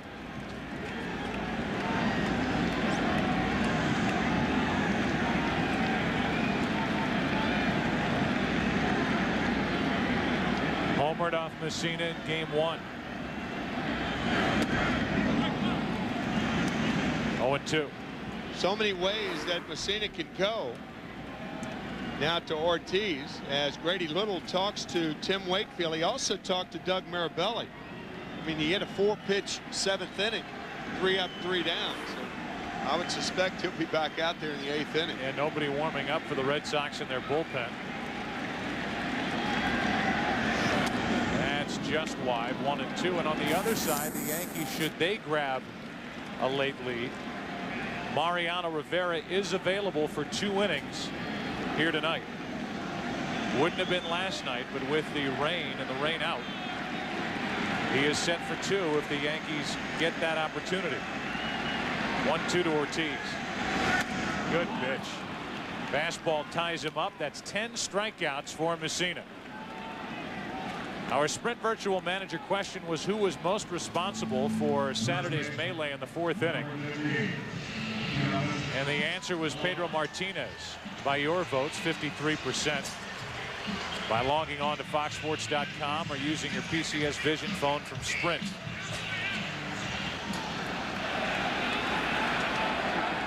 Zimmer came in 2nd. There's 3rd. And bringing up the rear with 13%, Roger Clemens, who, if he had any responsibility in it, it came from reputation and history, but he did absolutely nothing but keep his emotions under control, his game in check, and pitched brilliantly for the victory, his last time ever here at Fenway Park. With 1 out, nobody on, Millar takes ball 1. I've always thought that term, and most people in and around baseball think that term, being a captain, is kind of a strange term. Captains are for football, perhaps basketball or hockey, but baseball, it's an odd term. But Derek Jeter showed that last night by keeping Clemens out of everything, going up and standing in front of him, or last night, 2 nights ago. Derek Jeter's long been the leader of this ball club. Named the captain of the Yankees in May.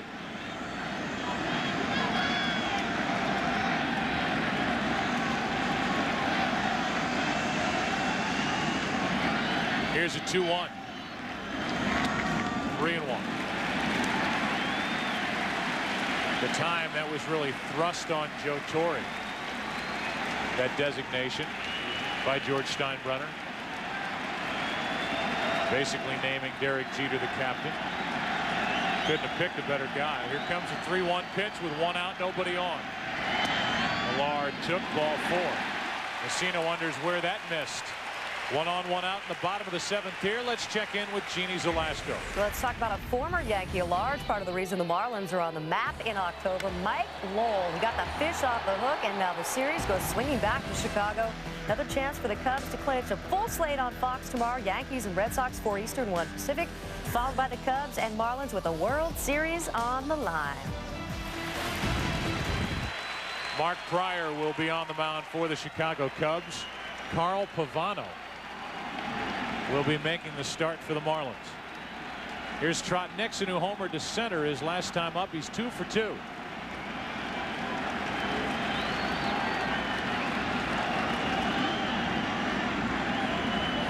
You could see Posada pointing to the right side of the field before that pitch was delivered, and Messina eventually stepped off. I think what happens is Posada saw Millar right there. You could see him checking, and now he tells Messina to check Millar. Don't let him get off of there and take a walking lead. You don't want to tell your pitcher that when he's in his stretch, because you could cause a balk, but make sure you tell him before the signs are delivered.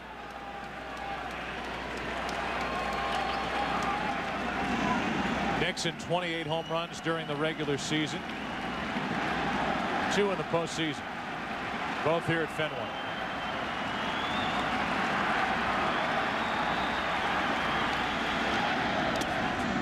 What a save by Posada. Keeps the double play in order as he got enough of a glove on it to keep it at the plate. Yeah, that was a terrific play by Posada. Very difficult going to his right, trying to square up to keep the ball out in front of him. Sharp breaking knuckle curve. Nicely done by Posada. Now Mel Stottlemyre, the pitching coach for the Yankees, in what could be his final year in that position for New York, is out to talk to Mike Messina. Mel said he would decide whether to come back as the pitching coach of the Yankees over the winter. Little meeting on the mound with Nixon at the plate. Best view of tonight's game is from up above the Hood Lightship. Hood Dairy will donate $300 to children's hospitals throughout New England for every home run, double play, and strikeout made by the Red Sox during the ALCS at Fenway Park. Tonight the Red Sox have hit 2 home runs. Wakefield has struck out 8. And the Red Sox have turned 1 double play as Felix Heredia, the left-hander, gets loose for New York. Red Sox hitters might go out and help carry Heredia into the game if the Yankees are willing to take Messina out. A 1-0 on the outside corner. 1 ball, 1 strike. Thought Messina caught a break there. That ball did not look like it was on the plate. May have been a splitter. Posada sitting away. Nope, I take that back. Little front corner action there. Sometimes a catcher will catch it off the plate, but it hits the front corner. 1-1.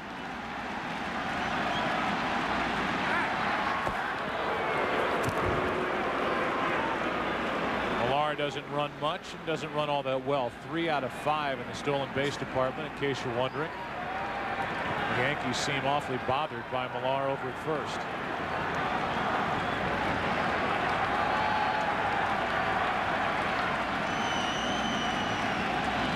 Red Sox have not had much, if any, luck with the running game in this series. Nixon goes the opposite way. Deep into left field and off the monster. Millar will end up at third. Hold there on a double by Trot Nixon.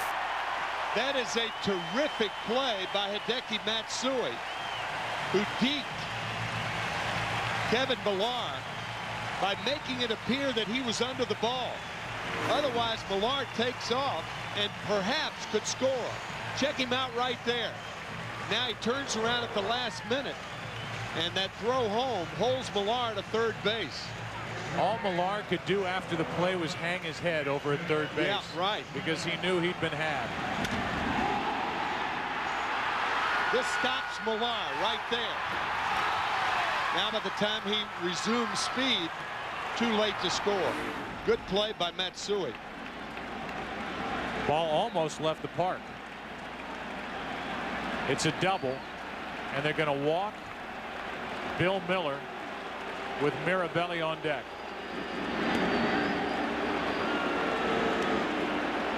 If you're going to pinch hit for Mirabelli, you have to take Wakefield out of the game, one would assume. And I thought initially that there was movement in the Boston bullpen.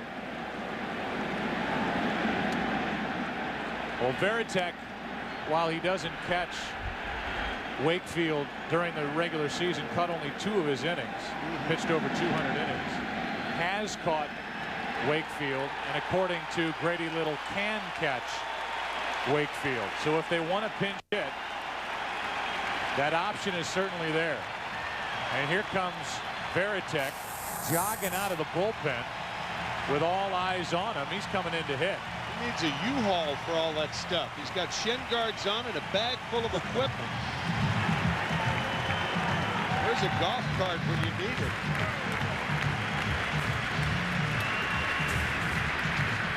So Varitek caught the attention of these fans. They're standing and applauding.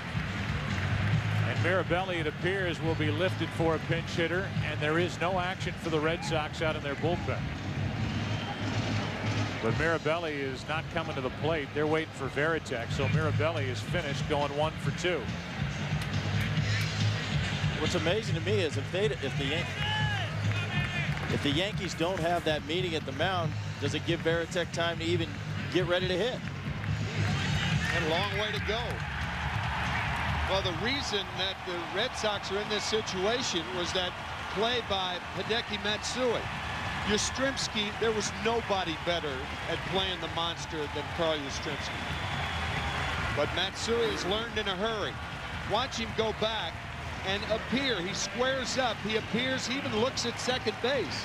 That holds Millar for a second, allowing Matsui to get the ball back in time to hold Millar at third. And not only deking him, but putting himself in a position to make a good play on the ball. Yeah, that's right. If that ball gets away from him at all, Millar would have scored. But it took a bounce directly over his head, and he was there to make the play to hold Millar at third. Now after the intentional pass, it's bases loaded, 1 out, and Varitek, after that long run in from the bullpen, is finally ready to hit.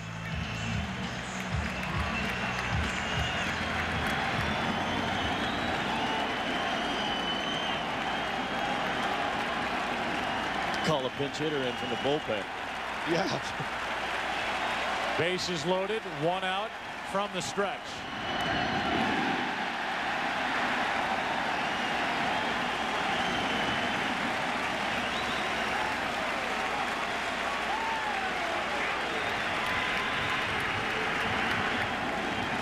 Varitek, who has come up with so many important hits for the Red Sox over the years, has been rock solid also behind the plate as their catcher.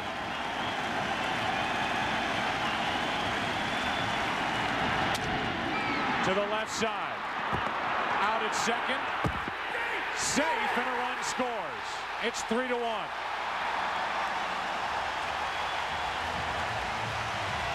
Terrific play by Derek Jeter to even make it close. Varitek perhaps getting down the line faster than he's ever run. That was a great. Watch this.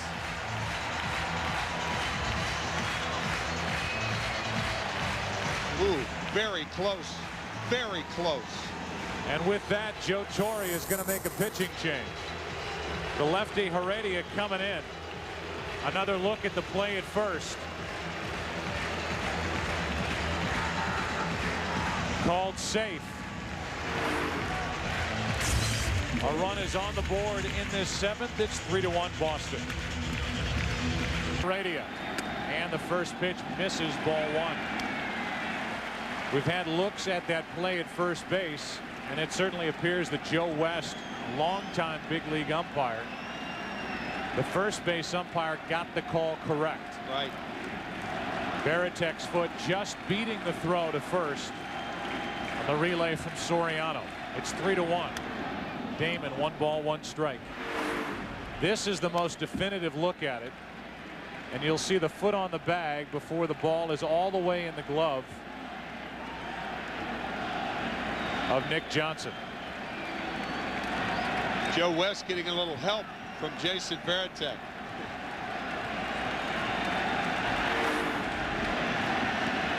Runners at the corners, 2 out. A 1-1 to Damon. Strike 2. For those of you just joining us, this is game 4. Red Sox down 2-1, but up 3-1 in the 7th inning. Brilliant pitching tonight from both starters, Wakefield and Messina. Messina's given up a couple of home runs and 1 run here in the 7th, thanks to a double and a walk, then an intentional pass, and an RBI force out hit by Varitek. Now the 1-2. Varitek's trapped between first and second with an eye on the runner Nixon. Nixon coming to the plate. Now he's in a bit of a rundown. Throw to third, tag out, and the inning is over. So with 2 strikes on the hitter, Varitek wandering off the bag. Don't know if the Red Sox are trying to steal a run there or Varitek just went too far. We've played 7 in game 4, and the Red Sox now lead by 2. Inning number 8. That means Giambi, Williams, and Posada. And after having the pinch hit from Mirabelli, Jason Varitek stays in the game. He does the catching. He caught only 2 innings this season with Wakefield on the mound. That came right at the end of the year. Otherwise, of the 202+ innings, Mirabelli caught 200 of them, as Embry and Timlin are both loose and ready in the Red Sox bullpen. That's wide. 2-1 on Giambi, who's 0 for 3 tonight.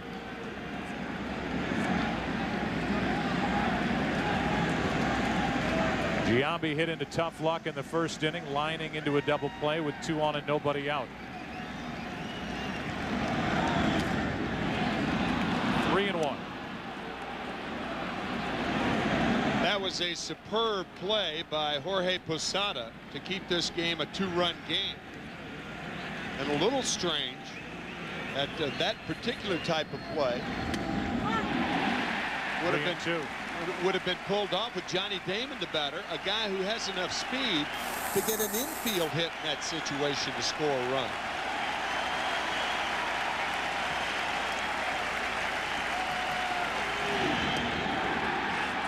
Low for a leadoff walk. 4 walks in this game by Wakefield. Here's that play once again. Millar goes halfway and stops. The one thing Posada does, he doesn't throw the ball too quickly. Takes a couple of steps, then a strong throw to second base. Soriano looks at Millar, and now he sees Nixon running. He throws to Posada, and now Posada gets rid of it quickly. And they tag out Nixon at third base.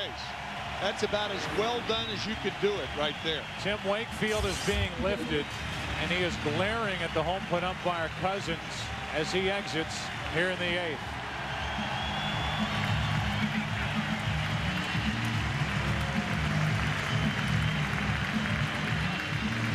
Here in the 8th inning after a leadoff walk to Giambi, and Timlin this postseason has been perfect for the Boston Red Sox out of their bullpen. And for a bullpen that struggled much of the season, overall this postseason, the bullpen for the Red Sox has a 0.79 ERA. Wakefield was furious when he saw Grady Little come out of the dugout to pull him, either with the decision to take him out or with a home plate umpire, Darrell Cousins, on what was a close 3-2 pitch. It's called ball 4. Giambi is on, and Bernie Williams is at the plate. 3-1 Boston in the 8th. And a shot into center field. Back is Damon on the run. 1 out. And Bernie Williams can't hit it much better than that.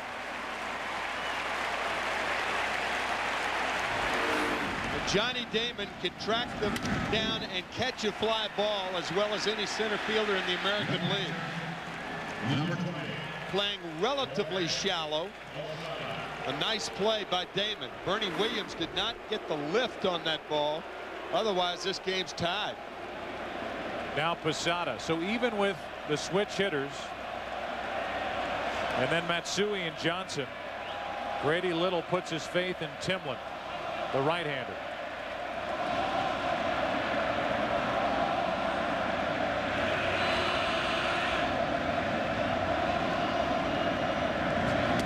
This crowd on Posada for his role in what went on here on Saturday afternoon in the war of words from the Yankee dugout with Pedro Martinez on the mound.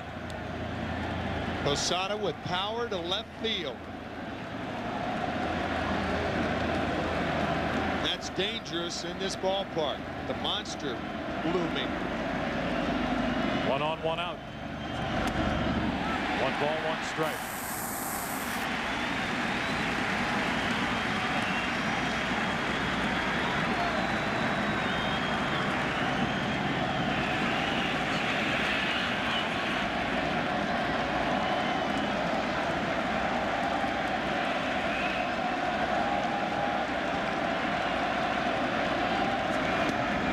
Strike 2. Wakefield with 7+ mesmerizing innings. And now it's Timlin out of the bullpen throwing mid-90s. He has Posada set up at 1 and 2.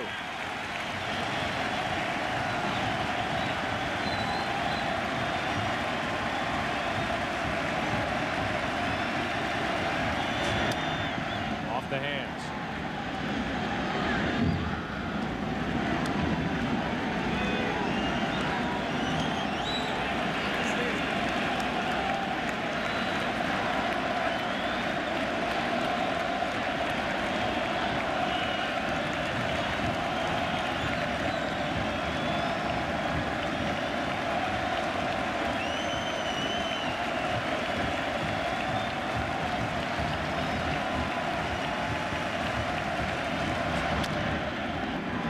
No chance to turn 2. The flip to Timlin. Out number 2.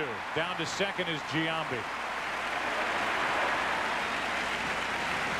Nicely done by Kevin Millar. He gave the ball to Mike Timlin in time to find the bag. One thing a first baseman wants to do, get it to your pitcher quickly, catch it, and then find the bag.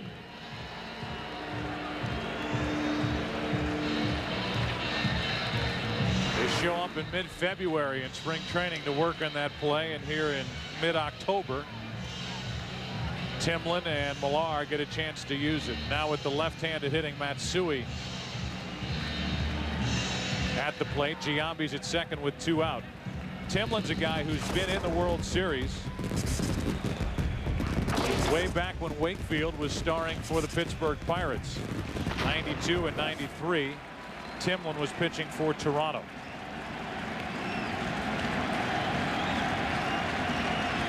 Won a ring both years. With 2 out, Matsui. Ball 1.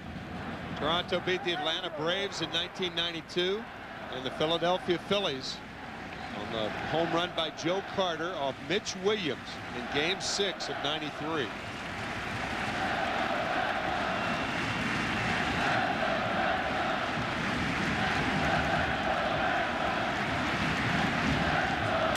The opposite way into the corner, slicing. It is foul. And a bad break for the Yankees. That ball leaves our view down there. And it was called foul by Terry Kraft. Tailing into foul territory.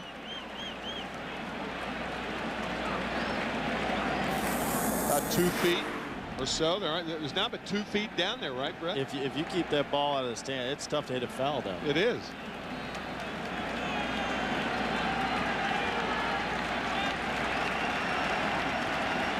That area down left, there's no room down the right field line.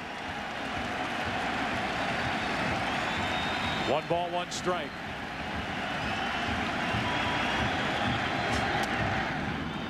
Two and 1 on Matsui, who's 0 for 3 tonight. But that was against the knuckleball work of Tim Wakefield.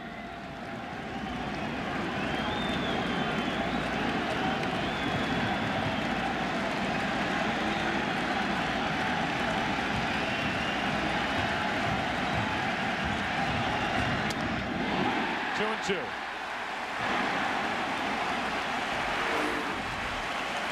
Veritek setting up inside, then jumps outside, just in case that runner, Jason Giambi, is giving location at second base. A lot of catchers will set up late, but Giambi will bounce back and forth. And the criticism of that is not giving your pitcher a firm target from the get-go. Bouncing around in itself is not conducive to a controlled pitcher. Veritek out to talk about this 2-2 pitch. Tying run at the plate for New York. Getting over.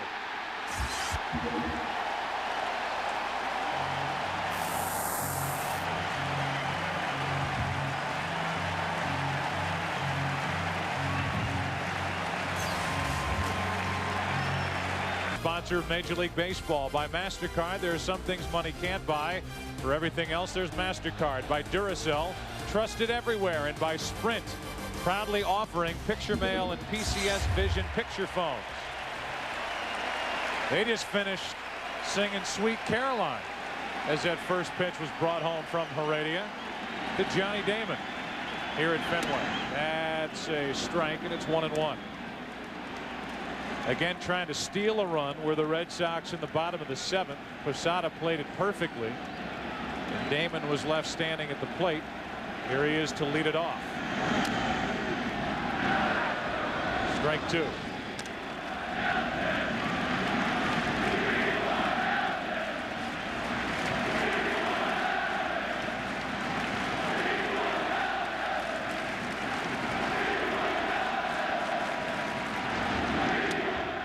Just missed. 2-2.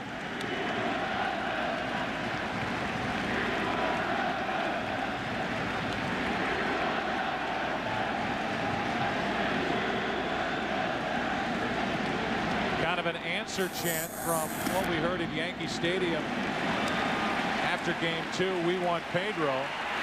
The fans here chanting, we want Nelson, who was involved in that fight in the bullpen on Saturday in the 9th inning. Damon sticks it out and pokes it to Jeter.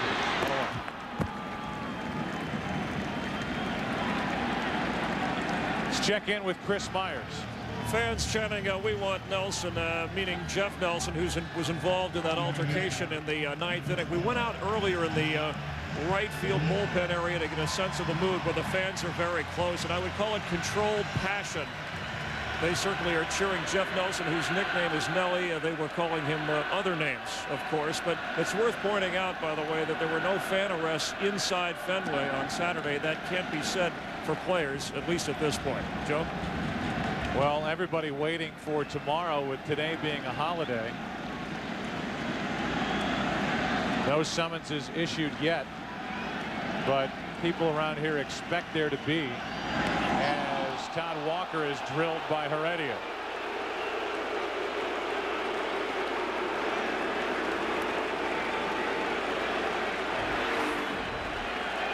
And that's going to get Jeff Nelson in the ball game with Garciaparra coming up. Todd Walker hitting the small of the back. Here comes Nelson to Garciaparra. Excuse me, Joe. Just going to say, here in Fenway, they want Nelson. They get Nelson here with 1 on, 1 out in the 8th.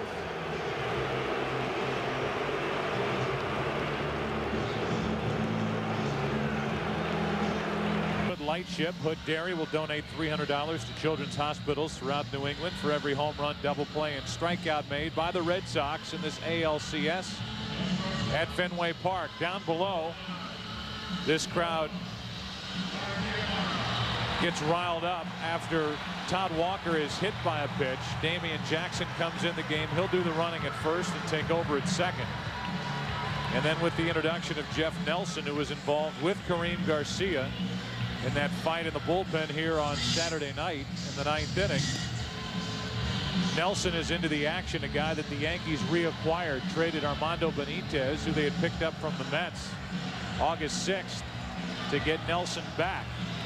And so far, Jeff Nelson has recorded 1 out in this ALCS. Jose Contreras has more or less taken his main setup spot, getting to Rivera in the Yankee bullpen. Garciaparra at the plate, hitless tonight.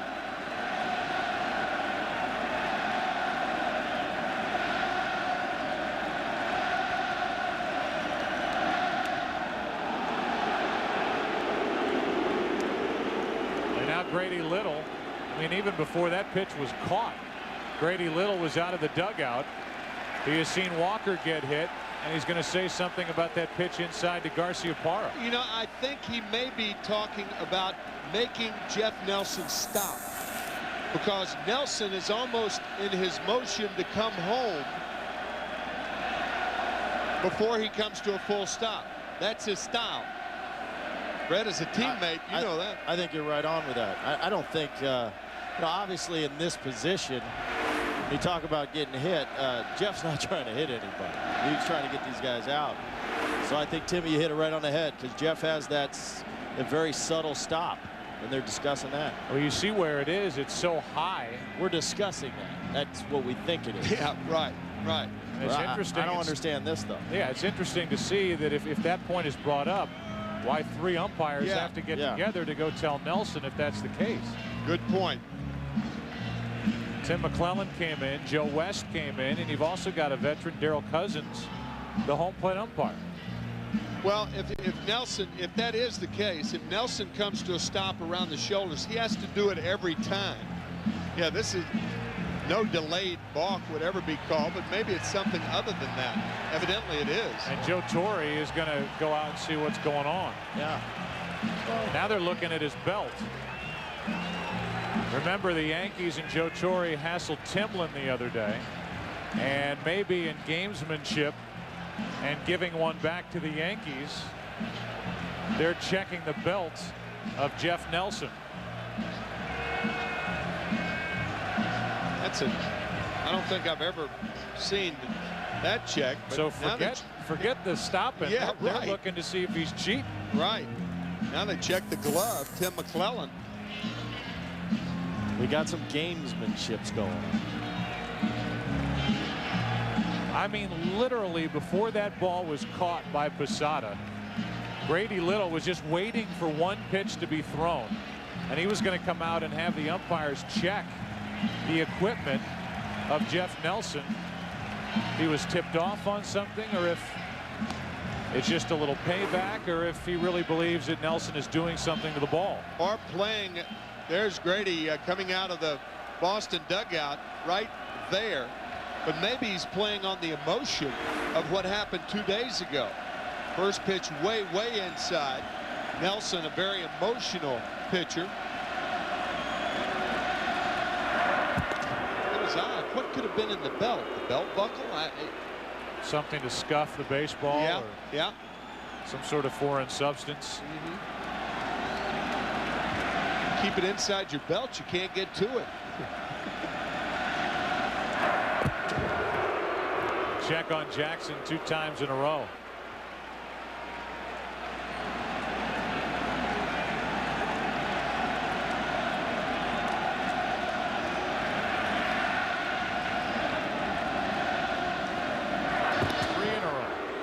That was close to a balk. When you throw to first base, you have to step over, and that was a wheel move. Very close to a balk. Nelson does not have a good move to first base. His body language is awfully interesting here as he deals a strike in at the knees to Garciaparra.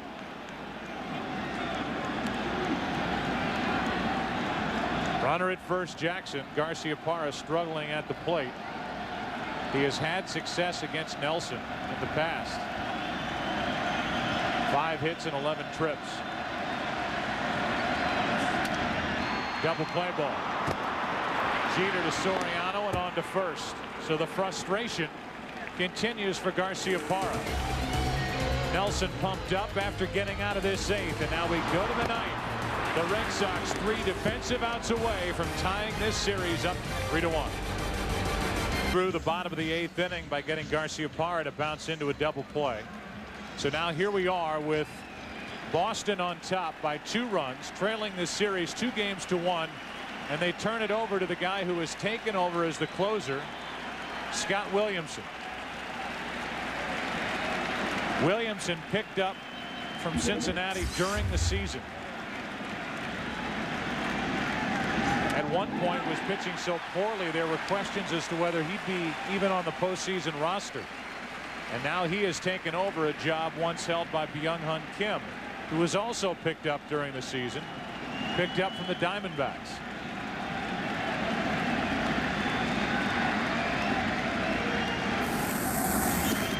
Down and in. Williamson got the save in game 1, a 5-2 victory for Boston. Saved it for Wakefield as the Red Sox make a bid and try to beat Mike Mussina for the second time in this series.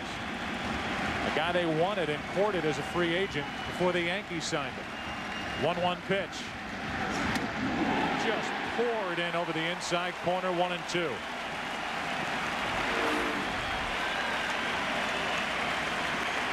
Williamson, the hardest thrower in the Sox pen, similar to Timlin, a couple of miles an hour faster as Damian Jackson stays in the game at second.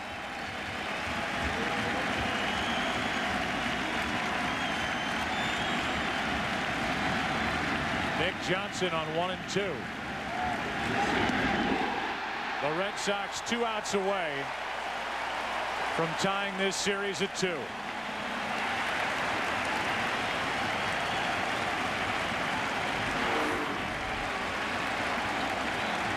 A tightly wrapped slider disappears to Johnson. Ruben Sierra is going to come off the bench and bat for Aaron Boone.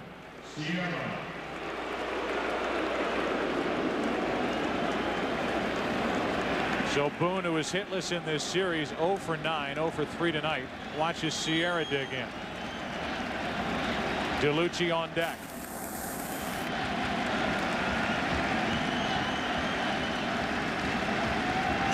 Williamson bailed out in game 5 of the division series in Oakland, trying to protect a 1-run lead. Walked the first 2 hitters in the 9th inning. Bailed out by Derek Lowe, who is the scheduled starter for tomorrow afternoon's game against David Wells. Coming up next, your late local news, except for those of you on the West Coast. A 1-0 to Sierra.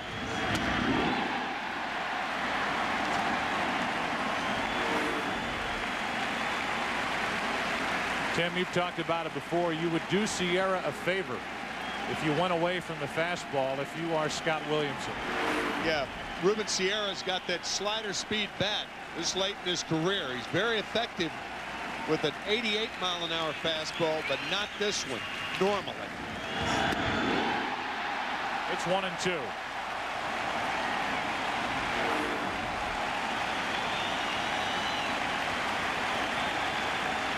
Low fire to Sierra.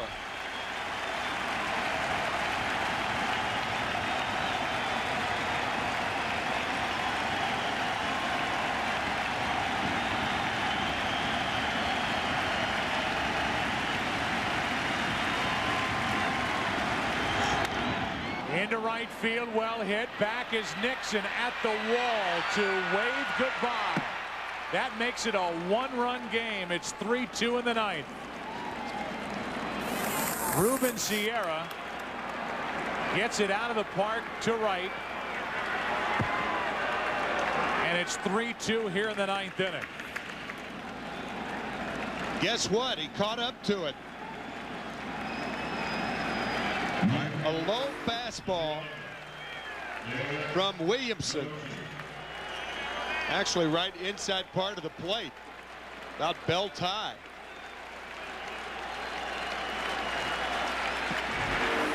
So Joe Torre pulled the right string by calling on Sierra. Now it's DeLucci. On the high fastball, he didn't go. Ball 1. So Sierra delivers in the pinch. And DeLucci is up with Soriano, who hit 38 home runs in the on-deck circle.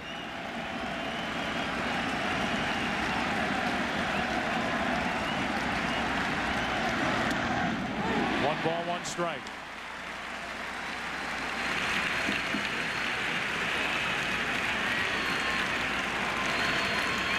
little surprised Kevin Millar is that far off the line at first base. Now we have a one-run ball game. A lot of room between Millar and the line.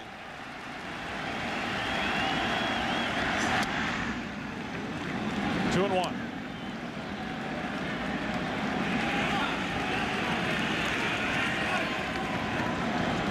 DeLucci, his first start, his first at bats of the postseason. Been on base twice tonight.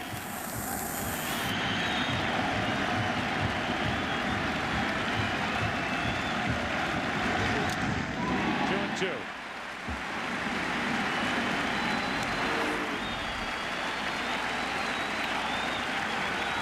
The Red Sox this season, including the postseason, 9-39 when scoring 3 or fewer runs. 0-9 against the Yankees this year. They lead 3-2 here in the ninth with 1 out, nobody on, and a 2-2 count on DeLucci.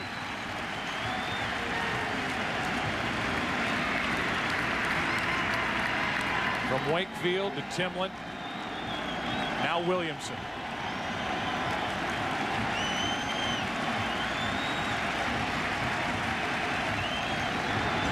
Two out.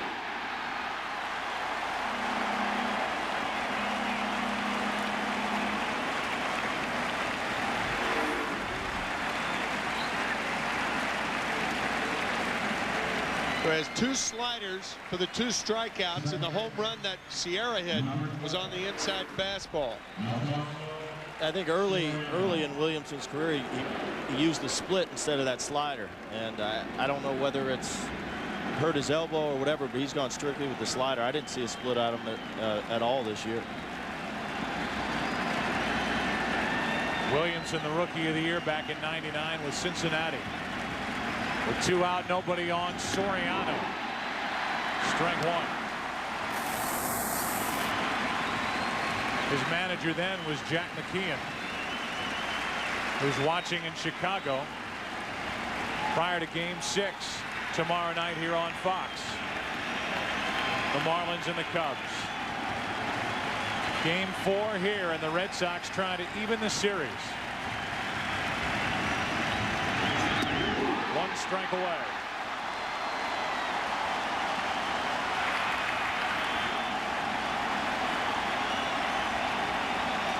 Williamson in a position to get Soriano out with the ball away from the plate. Outside. No sense in throwing him a strike the next 2 pitches.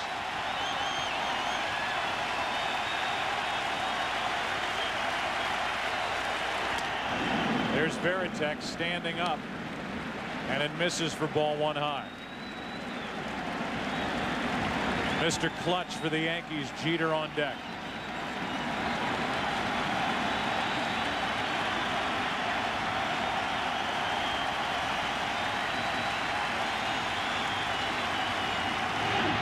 Red Sox win Game 4, and the series is tied 2-2.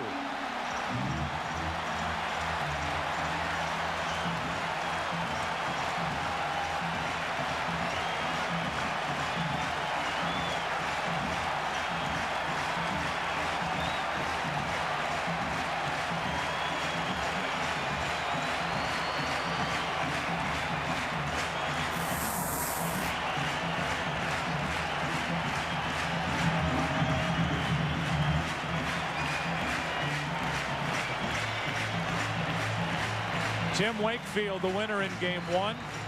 Tim Wakefield moved up to Game 4 after the rain out last night. And now the Red Sox have evened this series, and they have Derek Lowe, who was 11-2 at Fenway Park this season, pitching tomorrow afternoon here in Boston. Red Sox even the series tonight. Tim Wakefield with both wins, Game 1 and Game 4.